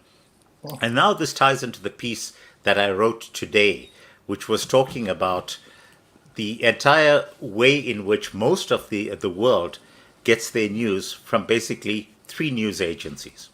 Those 3 news agencies, they happen to be Associated Press, which is American, Agence France Presse, which is from France, and Reuters, which is British. And almost every report that you see anywhere in the world right now, in terms of what happens in places like the Ukraine, comes from one of those 3 agencies. And that's why you're never able to get a sense of what is actually happening on the ground. So if you take the US context, we're absolutely correct in saying that you have this ability to have Fox News balancing MSNBC, balancing CNN. But in turn, all of those guys end up getting their foreign news basically from those 3 sources. So they all end up singing from the same hymn sheet in terms of what's happening in Taiwan, in terms of what's happening in Syria, in terms of what is happening right now in Ukraine. And that is the problem, because we don't have people why that is on the ground. that there's only 3 sources, Kanthan? It doesn't matter Hugo, why it Chris? is, okay? I'm identifying the Because fact that those it were the is the three problem. victorious allies in World War II. No, that's not why. The reason why is because it's costly to maintain foreign bureaus. The New York Times and Washington Post used to have foreign journalists based in Nairobi, in Johannesburg, in Abuja. They used to have, or Lagos. They used to be all over the place, all over the world. Almost every international news organization has collapsed all of their media operations. Virtually every journalist that reports on Africa that's not African is based in Johannesburg. And they'll tell you what's going on in Nairobi, which is total nonsense. Total nonsense. That's why on my program, Chris, absolutely right. And in fact, the points that you've raised right now are exactly the points that I raised in today's blog. Right, Yes. and it falls right in line with what you're saying. That's why it's three major sources, because those are the three sources that have more people actually on the ground, or they pay stringers. They'll pay stringers in Liberia. Maybe AFP will do it in And some Francophone use countries. AI scrollers nowadays to just get it off internet. So you've got that other Well, problem yeah, as but I'm talking about actual journalists physically on the ground. I mean, listen, when we had the Paris shootings, remember that a couple years ago? Fox News had to get their journalists to France. What? You don't have anybody on the ground in Paris that you can turn to and go, hey, I'm an American living in Paris and I'm a journalist. You know, that's unbelievable. Or you don't even have a Frenchman or an Englishman that's in Paris. That's ludicrous. Or Berlin. There was a time William Shire spent the entire pre-war years in Berlin covering it for international media and wrote, The Rise and Fall of the Third Reich. The guy was brilliant.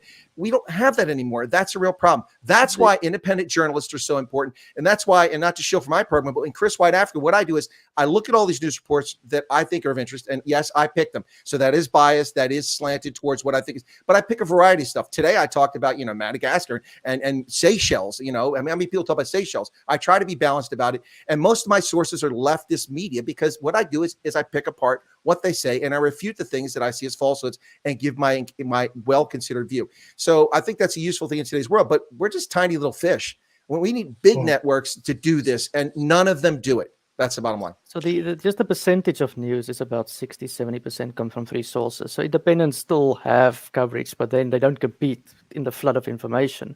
There's a very good book on this called People Like Us, which was a Dutch journalist who was based in Iraq, and he wanted to cover there. And he said, well, most of the news he could write from Iraq came from those sources. Yeah, how many journalists are in Cabo Delgado right now? None. The information coming at Cabo Delgado is coming even from where are they stationed? It's coming from the government. Yeah, they're in Joburg. There's nobody in Cabo Delgado. Guys, I must step in here only because ordinarily the show ends at this point, but I clearly see we're still cooking with grease here. Can I ask you guys to indulge me for another 30 minutes, please? I need to be on my way, but I can leave graciously. That's also fine. I must also apologize to you guys. I know we'd said 90 minutes, but if you're watching us, we're supposed to be wrapping up now, but we're going to do a quick 30 minutes just to conclude the other stories. This is Liberty and Friends, and we're in conversation with Chris White, Nicholas Lorimer, Koketso, Resane, Hugo, Kruger, and of course, Kanthan, Pillay. Guys, I must move us on just for the sake of that. I'm just going to say goodbye, and then I'll leave the conversation. Sure, I was going to give you an opportunity, Chris. Hugo, just give me 2 seconds. Right, insofar as say, we're going to move on to quite a few issues here. Hugo has to leave us, as you can hear him saying. Hugo, before you leave, dude, how do the people get in touch with you? What are your social media? So I've got a small I'm on Twitter now, but I don't know how long because I keep on deleting it and then I get back onto it. I'm on Substack, and then I've got a podcast on Odyssey, and then a YouTube channel, but the YouTube channel is pretty much dead because I decided to move to decentralized platforms to play around with it a little bit. So that's dude, that might be me soon. Thank you. That, of course, is a Hugo Kruger, independent analyst. And, oh, man, Hugo, we're losing you as I was going to move to a very interesting topic here. But we lose Hugo, let me move on, guys, to the penultimate issue that I want us to cover tonight. The mining, South African miners came out this week after they were at a, let me call it an indaba, just for the sake of an expression here.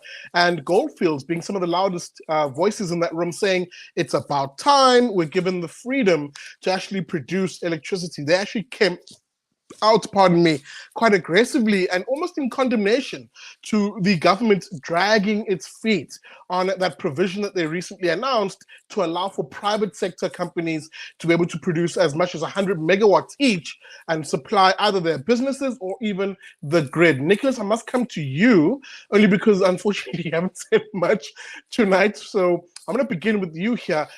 Nick, we've been saying for a very long time, by goodness, allow the private sector to contribute to the ongoing energy crisis in this country. Nick, and then Koketso. Right, and I think this is, I think even a mainstream news source kind of pointed this out. This is one of the only actual structural reforms that the government has done since Ramaphosa came in, is to lift this cap here. We've seen everything else seems to be going in the wrong direction, but at least this is a good thing. And is it a silver bullet? No, not really, because not everyone can start up their own power plant. But this is definitely, I think, a good step. Although, once again, it's very common in government to see a policy announced, to see the policy committed to. I think the youth wage subsidy from a few years ago is a good example, but we also see it all the time with, I think, recently in mining, BEE licenses, there was a requirement that you needed to have a BEE certificate in order to do prospecting. The minister said, no, we're going to change this. It's not going to be the case. And then it was just never changed. So, when I actually see a mine running a 100 megawatt power plant somewhere, fueling itself, then I'll say that genuine change has happened here. But yeah, look, it's definitely, this should have happened a long time ago. Our state monopoly on electricity has completely failed to provide what it's supposed to. And as that's going to take a long time to fix. And in the meantime, we do need stopgap measures that will allow the private sector to step in and decentralize so much of the, if this is the beginning of the end of Eskom, then I think that would be a very good thing. I don't think we're anywhere close to that yet. But I also just want to say that it's good to see the mining sector actually saying something that isn't, oh, yes, government, please, government, can we have some more? Yes. Please? Because they tried that with the mining charter, and yeah, it didn't really work out for them. Playing nice really didn't get them anywhere. So I think this is very good. But yeah, like I said, when I see the privately owned power plant feeding a mine, then I'll be happy. Koketso, I must come to you. Kanthan, I see you. I promise I'll come to you next, because I wanted to add context to this. These mining companies were speaking at a webinar about decarbonizing the mining sector. This was hosted by Creamer Media and, of course, the Minerals Council. But there was a very palpable tone of frustration, anger, and almost a demand in their tone, with a call from, especially led by Goldfields, a call for deregulation. This is after 8 months, Koketso. I must stress this number. 8 months after government had lifted the private generation licensing gap. This is, of course, the reform that Nicholas rightly said was praised at the time. And I must quickly say this. For a company like Goldfields, even off of the announcement 8 months ago, they didn't wait for the government to come in and say, okay, now you can do this, you can we've approved this, XYZ. They immediately started developing a 40 megawatt solar project at its South Deep mine. I think that's in Johannesburg. Immediately started investing. Now you have a situation where they're saying this investment is being stymied by red tape from this government. That's the lesson here, isn't it? Government, get out of the way. Yeah, I'm always skeptical every time government makes pronouncements that, are quote unquote any form of structural reform, for this exact reason. For all the optimism that is served to us, particularly from the union buildings, one always has to be aware of the actual underlying implications. In this case, what happened was 8 months ago, the announcement was made to, put the ceiling at 100 megawatts for private industry players to actually, to legally be allowed to generate their own power, of course. Great news, great, everyone claps hands. But at the end of the day, what does it actually look like on paper? What is the legislation around that actually saying? And I think that's where Goldfield finds themselves in that this was announced, but nothing has actually been signed. We immediately heard right after the fact that, right after the president announced this, that actually he circumvented his own minister by going ahead and making this announcement. Apparently, the minister wanted a stricter ceiling, if I can put it like that. And the president went ahead and made a big promise of, a lot of power that can be generated privately. So again, the politicking of this within the ruling party and actually putting this into paper so that an actual private industry who's got skin in the game, who has an interest in actually seeing something succeed, they can actually complete this project because nothing has been put on paper yet. So very quick. It's very easy to lose, to kind of lose track of this and put your finger off the pulse accidentally. But the reality is, right now, Goldfields can't complete a project, and of course, they're not the only ones that can that have grand ideas on having large scale projects. Of course, the other issue here, of course, is that since they are a mine, how do they actually conduct business? What actually happens to the asset they are developing post the lifespan of the mine as well? And that's something to be said, not just in Goldfields case, but for everyone else who's trying to achieve similar, if not the same goals. And I believe those are the kind of things that government hasn't actually ironed out. And I expect even more red tape for government to then come out and say, if you're going to do such a thing in the first place, you must ensure ABC for the longevity, for the community to benefit, etc., etc., etc. And over and above that, some form of Black economic empowerment slid in there as a precursor to actually giving you the license to go ahead and do this. And that's unfortunately the thinking of the president. He's demonstrated this many times, especially those around him. So he's not alone in this. And once that legislative framework does get finalized, expect some red tape, in which case Goldfields is going to be sorely disappointed and will probably look to selling off their investment wherever it is in that stage. Kanthan, let me come to you just for your thoughts. Chris, just prime yourself, because I'm going to have you into this conversation in an international sense, because part of this conversation, and Kanthan, you can also hop in here, is, as we talk about deregulating the energy markets, guys, let's face it, South Africa is a polluter insofar as its use of coal. Generally speaking, I don't mind coal because it keeps the lights on. But as we think about the future of energy, we've got to start looking at things like nuclear energy in that particular mix being the foundation of our energy going forward. And of course, the hippie good stuff of, solar and wind and wave and blah, blah, blah. But really, if we're going to be serious about the energy future of South Africa, nuclear has to form the backbone. Kanthan? Well, interestingly, that's another thing that I wrote about to some extent as well. But let's just focus for a second in terms of these PowerPoints and the mining industry. Sure. The elephant in the room here, Sishle, is exactly what you've been talking about. It is the clash between people who believe that we should be going for a green future and for those who believe that it's more important that we be prosperous right now. And the big issue that we're going to have is that in as much as you have all of the mining houses putting in place plans to develop these things and create literally hundreds of thousands of jobs as a result, it is all going to be blocked by the green lobby, who are going to insist on environmental impact studies for every single one of these power plants, and every single one of those environmental impact studies is going to take years. It's going to take years, okay? So no matter the best intentions, it is going to be blocked by the Department of Environmental Affairs, even though the Department of Minerals is giving it the go-ahead, because that's the way this government works. It's not like it was in the Zuma days when Zuma would turn around and say, you will make this happen. Remember that we've got the most useless president in the world right now, who's incapable of firing someone in his cabinet, who defies him to his face, calls him a liar, and he's incapable of doing anything about it. So in as much as we have this legislation that says 100 megawatts, it's not going to happen, guys. At least not until we have a change of government in 2024, and I sincerely hope that's the case. I must say, it's a great shame because, I purposefully skirted this issue of the green lobby, but they play a massive, you're right, Kanthan, they play a massive role in this regard. In fact, let me be precise and specific, and Chris, this is where I wanted you to come in. You're seeing in other parts of the world, for example, Germany being a prime example, where they're decommissioning and shutting off some of their nuclear power plants, which literally have been keeping the price already expensive of power in that part of the world at a reasonable rate. Now it's shooting through the roof, 60% increase of some of the estimates that I've seen in that part of the world. That should be the sort of precursor of what we may see here in South Africa. But the truth of the matter is deregulation is one step. Secondly, moving in the direction of power sources which are proven reliable, such as nuclear and coal. I won't call clean coal. I don't believe in that term. Coal is coal for me, and that's fine.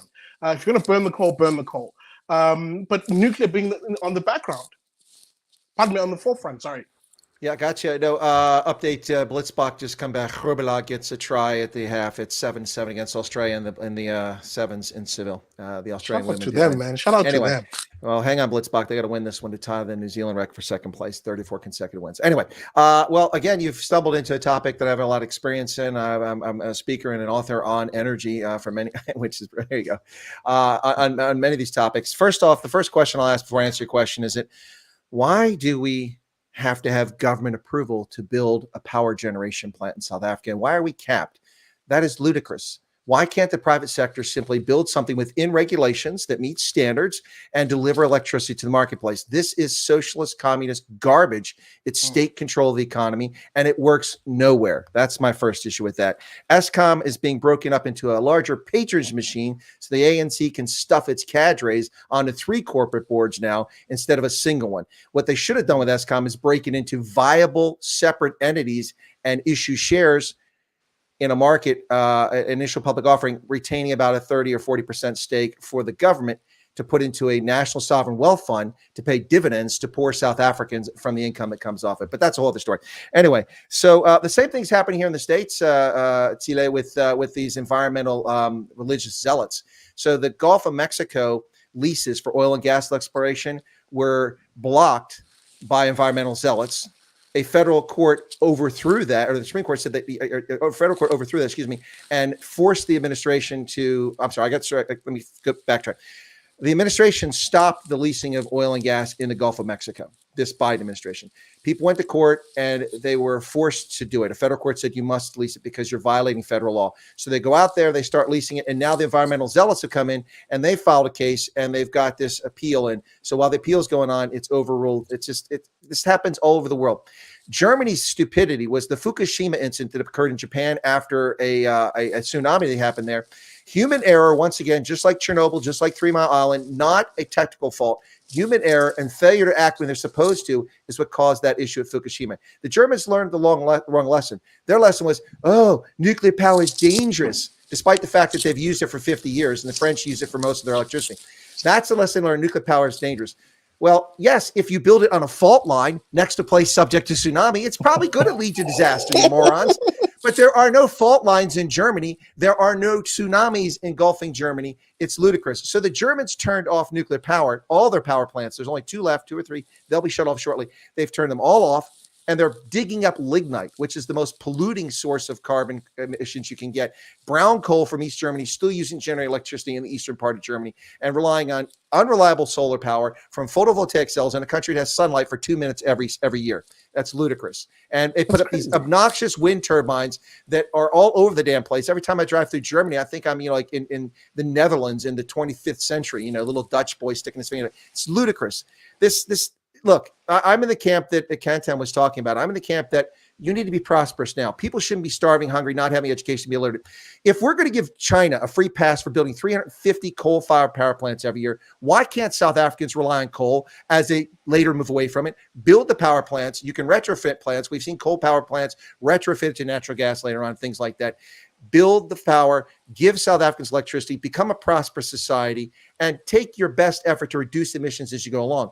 But simply cutting yourself off so you can kowtow to the global elites. Look at South Africa. We've gone from the 12th largest emitter of carbon to the 20th largest emitter. And guess what? All of our children are still illiterate and dying in feces and pit latrines in our schools in the Eastern Cape, and we can't launch satellites. Come on. Enough. Yeah. Enough. No, I must agree with you. Kanthan, I think you want to jump in there. If anybody else wants to jump in, that's fine. But I must move us on to the final topic for tonight. Kanthan? No, I just wanted to touch on the nuclear thing and point out that the Chinese have commissioned their first pebble bed modular reactor. That's actually South fully African functional. technology. That's SA Yeah. Tech. Yeah, exactly. Yeah, which is SA Tech, and which I've written about, that we basically gave this thing away. But essentially, what they've done is that they are now making use of liquefied helium as the coolant rather than water. And of course, the beauty of liquefied helium is that if you build it on a fault line, and if it happens to go toes up, because helium is lighter than air, it just goes straight up into the atmosphere and out into space, and the possibility of contamination is not there anymore. So yes, capitalism provides the solutions eventually. Absolutely. And let me tell you that the Chinese are going to be rolling these out around the world. It's going to take a while for other parts of the world to catch up. I know that there's Rolls-Royce is working on technology that uses liquefied sodium to achieve the same effect. And the idea is that because sodium immediately at the point at which there's a rupture, it gets exposed to air and it immediately solidifies. So again, you're trying to eliminate some of the possibilities of your contaminated radioactive water spilling into the environment.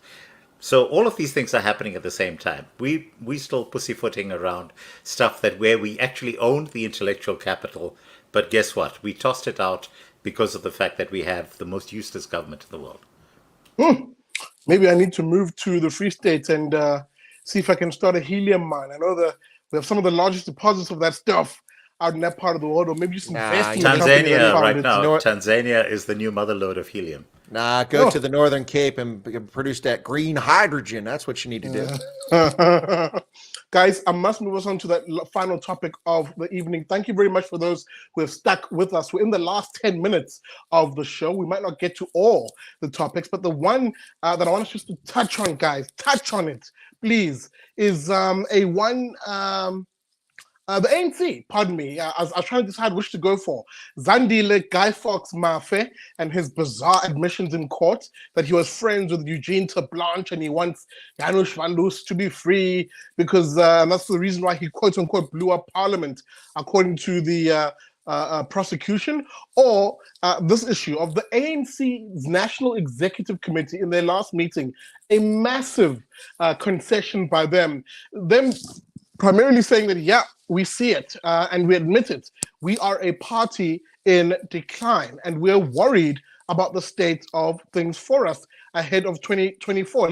Let's end it there, perhaps. Nicholas, this is a party which is now really seeing the writing on the wall. I posted, let me preface very quickly. I posted a video, Nicholas, of a community meeting that was held here in my area of Umlazi, here in Durban, where the mayor of Durban, I nearly said Kenneth Kaunda. I can't think of his first name now, but his surname is Kaunda. The Nkolisi Kaunda, the mayor of eThekwini, ANC mayor, of course,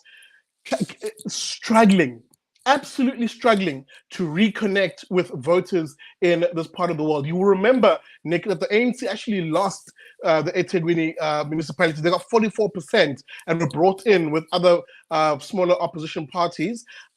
This party is literally struggling to reclaim its connection with the voters, and they can see, especially in KZN, they can see the writing on the wall here. And it seems to be a broader case across the country with the NEC admitting as much. Yeah, well, I'm actually somewhat surprised that the ANC has said this because it normally takes them 20 years to figure out that something happened. But they, nonetheless, this is definitely the case. IRR polling showed in the lead up to these previous elections that just our surveys that we do every year around sort of race relations and what people's top issues are showed that people were really fed up with the way things were going. And then we had this local government election where we had this enormous drop in turnout, and then we also had the ANC also taking a bash. And I think that this ground is really set now for a major political change in 2024. Even if the ANC survives, it's only going to be hanging on in a sort of delicate, unstable coalition where any faction that pulls out will be able to collapse the whole tent, which makes it very difficult for them to go do things. And you mentioned a public meeting in eThekwini. I learned recently about there was discussions around the gas bill, which is currently for consideration in Parliament, and they go and do community consultation in the Northern Cape. And the overwhelming message there is people are saying they're kind of lashing out at everything. Some people are lashing out at the mines. Some people are lashing out at Parliament. Some people are lashing out at the ANC. But everyone is saying the same thing. There are no jobs. What are you going to do? There are big problems with drugs. We need something to change. We need something to happen. We need economic opportunity. And the thing is, the ANC seems to be in such an incredible stasis right now. It just can't do anything. It can't even do. It can't make a decision. It just sort of sits there. I mean, as has been said earlier, I think by Kanthan, we have a president who gets insulted by one of his own ministers, called a liar. No, she doesn't get fired. No one gets fired. It just continues on as though nothing has ever happened. I was thinking our discussion there about building a nuclear power plant or building new buildings. I mean, while we have the current regime, that just can't happen because we know that what will happen is like Kusile and I can't remember the other big coal power plant. Medupi. Anyway, Medupi. Yes. They're going to be built badly. So the ANC seems to be in this kind of shocked state where it knows everything is falling apart. It knows that time is running out, but it can't move in any direction. It's just stuck at this sort of mud. And I think that's probably a good thing for the country because I fear that the one path the ANC could use to get out of this is to become increasingly autocratic. And as long as they're in the stasis, I don't think they'll be able to do that. So anyway, I think I'm glad that the ANC has woken up to reality much earlier than they usually do. And maybe let me throw it to you, where Koketso, and then I'll come to Chris and then Kanthan, guys, as we really wrap up. Again, I must use the meeting as a reference.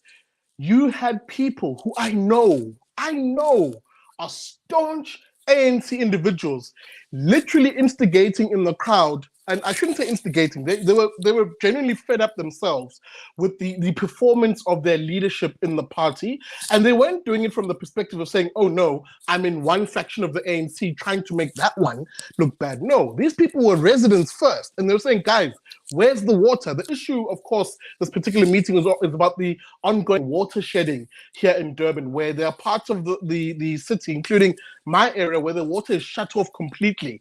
For example, we get water shut off at 7 p.m. Here, and it only comes back at 4 a.m. in the morning. And people are beginning to ask questions. It's been 4 years of this nonsense. You were telling us it's a valve that needs to be replaced. That valve was replaced, but now you're telling us the dams are empty. But then all we do as residents is go online, look at the water department, and we see our dams are full. Who's dribbling who here? And people are beginning to ask very pointed questions, and the ANC is feeling the heat. Chief, talk to me about Amakedas, because there's a final point. The mayor then says, oh, it'll cost R1 billion to fix all of this, but we're definitely commissioning tenders now to do this. And you could see the whole community go, there you go. Now they're literally going, that's exactly what they've been waiting for. They've been waiting to eat again. People are sick of it, Koketso. Yeah, they are absolutely sick of it. Look, this is the problem with socialism, right? In that it creates an elite class who, when the resources run out because of ineptitude and a lack of competence across the board, the elite start looking after themselves at the expense of everyone else. So what that then translates to is where you live, you don't have basic services around the clock. But where they live, of course, they have the same services around the clock. And over time, this, it's like the pot starts boiling. Eventually, the lid comes off and the water starts spilling over.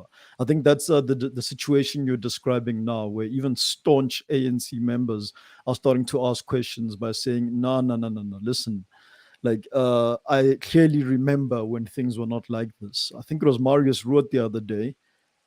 No, it wasn't Marius. I can't remember who, but someone mentioned on Twitter that, they were just driving through Johannesburg and they couldn't help but notice how street lamps no longer go on like they used to either. I noticed this about 2 years ago already where I live, and this is becoming a thing now, So the standard pattern here is that in your ineptitude, you get there because you don't actually put in competent people who know what they're doing, who are qualified, and who have their own interests at heart.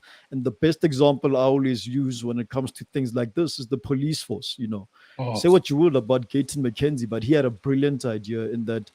Why do we perpetuate the system of saying we should send individuals to police college and then go deploy them to areas they've never been in or sometimes never even heard of? Why don't you send them back to their communities where they have a vested interest in keeping the streets safe, not just where they live, but where their family live, where they grew up, where they have friends, where they go to church, etc., etc., etc. Instead, you ship the guy off to the other side of the country, hope he can speak the language, and then somehow he must be in there and provide an effective service. It's never going to work. And unfortunately, that is the socialist mantra, right? They don't look at things at a community level. It's always at a broad-based at a level that somehow must encompass everyone, because we should all hold hands and sing kumbaya and even put away our differences and our cultures aside. That doesn't really work. But I'm glad that the community is actually waking up to this. My only hope is that those in the ANC who are starting to wake up to this and starting to smell that very bitter coffee actually do something, because you and I, who are not in the ANC, who don't go to ANC branch meetings, who don't get to have a say on who's actually who's going to be in the NEC and who gets voting rights at elective conferences and the like. You and I we're not there. So I'm really hoping that those in the ANC actually start putting some pressure inside of their party, because at the end of the day, like it or not, this affects you and I, because the ruling party is the one who controls parliament, and they're the ones who, by extension, then control 8 of the 9 provinces, which in turn then control the budget that goes to my municipality, my local ward, whether it's ANC or not. Absolutely. Chris, I must come to you then. I said Kanthan, because one of the things I'm beginning to notice in particular, and it reflects, I think, the ANC NEC, their top decision-making body, sort of openly saying, guys, we're in trouble here. I'm beginning to build a rather concerning but welcome fan base here in Durban amongst teachers, and particularly teachers who belong to the union, the ANC-affiliated union of SATU. They offline, they're speaking to me, asking me to come address them on the issue of school choice and education vouchers, which I've been tweeting about for quite a while. And they're quite fascinated themselves. And one of the reasons that this guy put forward, he's actually a principal, is that when he raised this issue in his, staff meeting, and he raised the prospect of actually being free of the political jostling of SATU, which reflects the ANC. The teachers there gave him a bit of a, what's the word? Sorry, I thought of the sentence in Zulu in my head. Not a round of applause, but like a keen interest, pardon me, in saying, hey man, bring that fat black liberty guy here to the school and we'll happily hear this idea. And if we like it, as we sort of are enticed by you, we'll literally stand by it. So it's a campaign I'm looking to launch in that regard, because there's an appetite by those people who used to yoke themselves to the ANC, but recognize that actually they need to build a future outside of that same ANC. Well, that kind of falls in line. We were talking about the brilliant criminal mastermind of Mafe, but we never really talked about him, so I'll slide away from that. But what you're talking about kind of falls in line with what I call juvenile analysis I've seen for a long time in South Africa, especially for people, not exclusively, but white South Africans. Thanks for the super chat there, Leon Milan. Absolutely. Thank you, Leon Milan. But, what I call juvenile analysis, not just white South Africans, but a lot of white South Africans who frequently go, well, blacks will always vote for the ANC. I'm like, that's just asinine and juvenile. Koketso will never vote for the ANC. I guarantee it. He's a black South African. It ain't going to happen. And I don't know where Kanthan's leanings are, but I doubt he'll vote for the ANC at this stage either. And he's not black, but he's Indian. My point is that that's juvenile analysis. What is happening to the ANC? Some of it was natural. That you can only milk liberation credentials for so long to retain power, and that will tarnish and wear off over time, simply because over half the population was born after apartheid. They've never experienced, the only government they've ever known is ANC, unless they happen to live in the Western Cape or briefly in a few metropolitan areas. And anyway, so that was always going to go away. But what we're actually seeing here now is the cratering of this identity politics within the ANC. That's what I've been arguing about ever since the party conference of 2017, when Cyril Ramaphosa won that vote over Nkosazana Dlamini-Zuma by a mere 70 votes out of like almost 5,000 votes cast. 36 votes the other direction, and he's not the president. She is. And what I've said is that there's an internal civil war going here. But now we're really seeing playing out the cratering of identity politics where people are looking elsewhere. That's why these teachers are talking to you. In the past, they would never have considered talking to you, whether you're right or wrong. They would never have talked to you. But now the failures are just too compound. You can't compel people to continue to vote for you on failure. Eventually, everyone would give up on that. And we're seeing this factionalism within the ANC. Some people will look elsewhere. That's how we saw the whole formation of the EFF in the first place. People went away, and this, I don't know why people find Julius Malema being an appealing character. He's a buffoon, but some of them do. But that's what's happening within the party. Quick update very quickly. The Blitzblock win 33-7 in Seville to win their fourth consecutive tournament of the 2022 HSBC 7 Series this season and sixth in a row, but dating back to last year. They have won 34 consecutive games, which ties the record with New Zealand. Only the top place now is 47, so they'll have to win a whole bunch more to get there. But congratulations to the Blitzblock, the Australian women too. But I thought we were going to talk today about a couple stories. What people talking about, someone said in the chat, Chris coming to South Africa, it's very safe. Well, not apparently for a Darren Wood, Johannesburg 72-year-old pensioner who was murdered in cold blood for a Ford Escort. Ludicrous. If you saw that video, this is the state of South Africa, and this goes back to where this comment about policing, not having cops that know the area they're in, who have informants and have contact with the community, they're willing to talk to police. That's all part of a bigger policing problem. But the other big story, which you didn't get to, and I'm so crushed, I really want to talk about Mandela's grandson being a woman abuser and his skanky girlfriend's video refuting, standing there in her underwear. Anyway, I just want to talk about that. Hold that note, Chris. Hold that note. I might just squeeze in a little bit of time at the end, but I must allow everybody else who might need to go. I'm done. Kanthan, let me come to you because again, this is how I'm going to phrase it as sort of the last gasp on this issue. Chief, like other municipalities and metros around the country, the state of local government is absolutely collapsing. Here in eThekwini in particular, and I must just keep sticking to eThekwini only because I'm here at the moment. It's not only the water issue, and it's not just a black area, Indian area, colored area issue. The whole of Durban is simply collapsing. There was a point this week, Kanthan, where at least 30 to 40% of the city, and I stand corrected in the actual percentage, but it was large swaths of the city were in complete blackness and darkness, because the city simply failed. And our infrastructure is failing. Now, here's the issue, Kanthan, and I want you to chew on this one because there's a broader politics here that I know you'll entertain. There are South Africans now, black South Africans at that, who are saying, hang on, this is unacceptable. Why is it? And again, it's not my view, but I'm just parroting this view because I hear it quite a lot, and I'm going to hit the streets to bring it to you on the BDL show.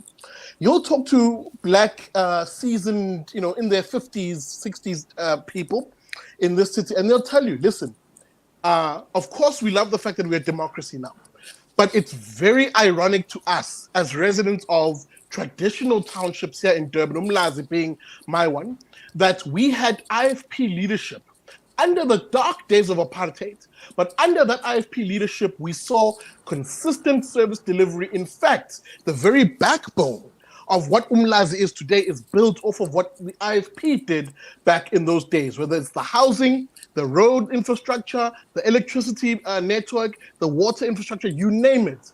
And it seems as though the ANC having taken over precipitates a collapse of that. And what I'm now hearing, Kanthan, is a resurgence of it's not so much Zulu nationalism, but more a localizing of who we vote for in KZN, and the IFP is a beneficiary of that at the expense of the IFP. Your thoughts about that, generally speaking, and is that maybe what's making the ANC NEC sweat bricks at the moment? Look, I don't think it's about the IFP specifically. I think it is a general sense of dissatisfaction. So consider that in the last local government election, the IFP clawed back significant ground that had been lost to the ANC over the years, including the Nkandla municipality of Jacob Zuma himself. We have a number of smaller towns along the KZN North Coast that are run by IFP-DA coalition governments that are extremely well run, where they're very clean, they're well policed, the roads are well maintained, everything that you would expect from a small community. What's exciting for me is what's happened in the Mgeni municipality, which is Howick basically, where you've had a DA mayor being elected for the first time, trust me, this is going to be a turning point, because if the DA is good at anything, it's actually good at in terms of actually putting services on the ground. And suddenly you're going to have a turnaround in Howick that is then going to spill out to the surrounding municipalities, where people are going to say, hey, hang on, Howick is actually now running properly. The roads are being looked after. Our electricity is flowing regularly. Our trash is being picked up. The streets are actually safer than they used to be. And there will be a ripple effect. So I think that that's going to be the case going up to 2024. But we must not forget, okay, that the time that a wild beast is most dangerous is when it's wounded. Yeah. The ANC is wounded.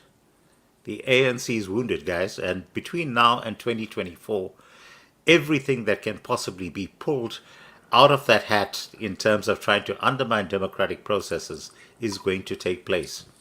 And trust me, we haven't seen some of those things. One of the reasons why our state of disaster has not been lifted yet, even though by all measures that should have happened many months ago, it has not been lifted because the state of disaster gives that untrammeled power to the state, which means that at any given stage they have the ability to reintroduce those restrictions, whatever they may be, in terms of how they decide is going to be in the best interests of actually ensuring that the ANC stays in power.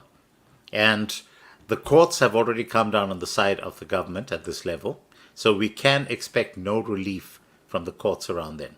And so the only thing that's going to actually get us out of this mess is going to be very similar to what happened in July, where communities actually turn around and say enough is enough. We are actually going to be protecting our own. And that's my roadmap for the next couple of years. Absolutely. That beast is wounded, guys. We need to be worried about it.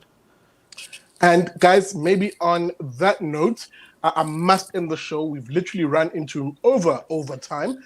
And a big special thank you to my friends for this week for having joined us on Liberty and Friends. I'm talking, of course, about Chris Wyatt of the Chris Wyatt Africa show, Nicholas Lorimer from the Daily Friend, and of course, Two Crickets in a Thorn Tree, Koketso Resane, one part of the trio out at ManPatria, and of course, Kanthan Pillay. Guys, as I always do at the end of the show, very briefly, how do the people get in touch with you, your social media and the like? Chris?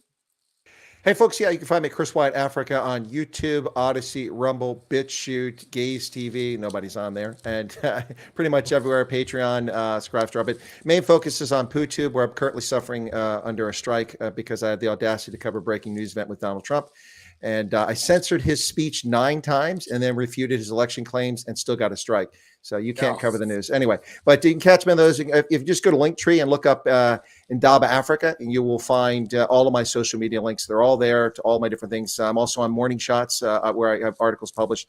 So just you can find me. Look up Chris Wyatt Africa. Should be easy to find. Thanks. Awesome. That, of course, is Chris Wyatt of Chris Wyatt Africa. Nick, how do the folks get in touch with you?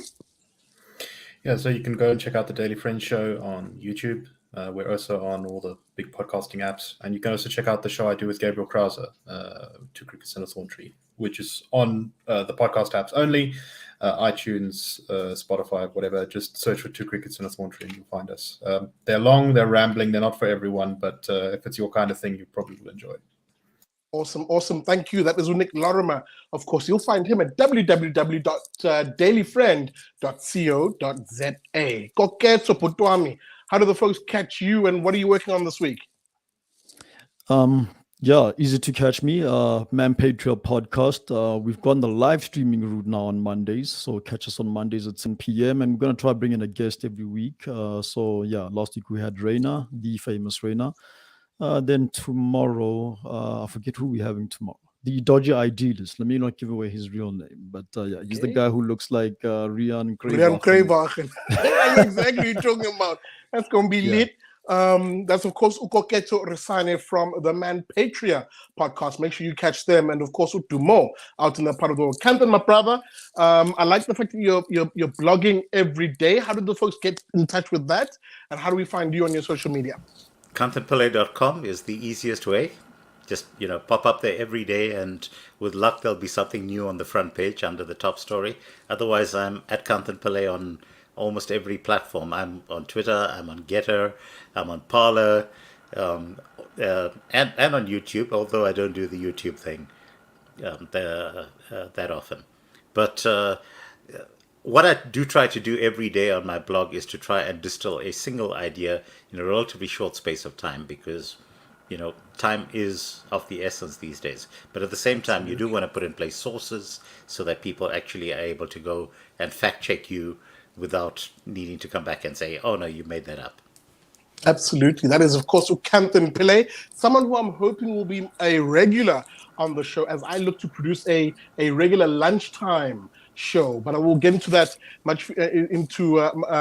into the future. But Kanthan, and thank you for joining us tonight. And of course, thank you, dear viewer, for watching. And my last guest, of course, so I'm going to ask how you can get in touch with him. Dear Mr. Black Mamba, sitting in my closet right now. I'm just kidding, guys. But I must get off here so I can actually deal with that snake, which is just sitting in there. But with that being said, thank you, dear viewer, for watching the show. Super appreciated your support on the show, guys. I must take a little quick 30 seconds to say this. Your support on the show has been absolutely invaluable, whether it is through liking the show, sharing the content, and to those of you who contribute every month. I know you guys are putting out your hard-earned 50, $100 sometimes every month to support the show, guys. I must say this with an open heart, a big thank you from me. It is those funds which allow me to get around the country to produce content. I am going to start hitting the road again and talking to you in South Africans and bringing you that content here on the BDL show. And of course, I'm putting some of it away also into building our studio out in Johannesburg. So please, guys, for those who are supporting the show financially, please keep doing so. I super appreciate it. How do you support the show financially? Look in the descriptor of the video. Between 50 and $100 a month, guys, a burger meal. The cost of a burger meal is more than enough. Thank you so much, and I must thank you for that. I no longer do that, and I really should, because it's your hard-earned money, and really, if you support me with it, I super appreciate it. With that being said, thank you very much for watching, and as I always say at the end of every show, never trust a commie, even if they come to you in the form of a snake.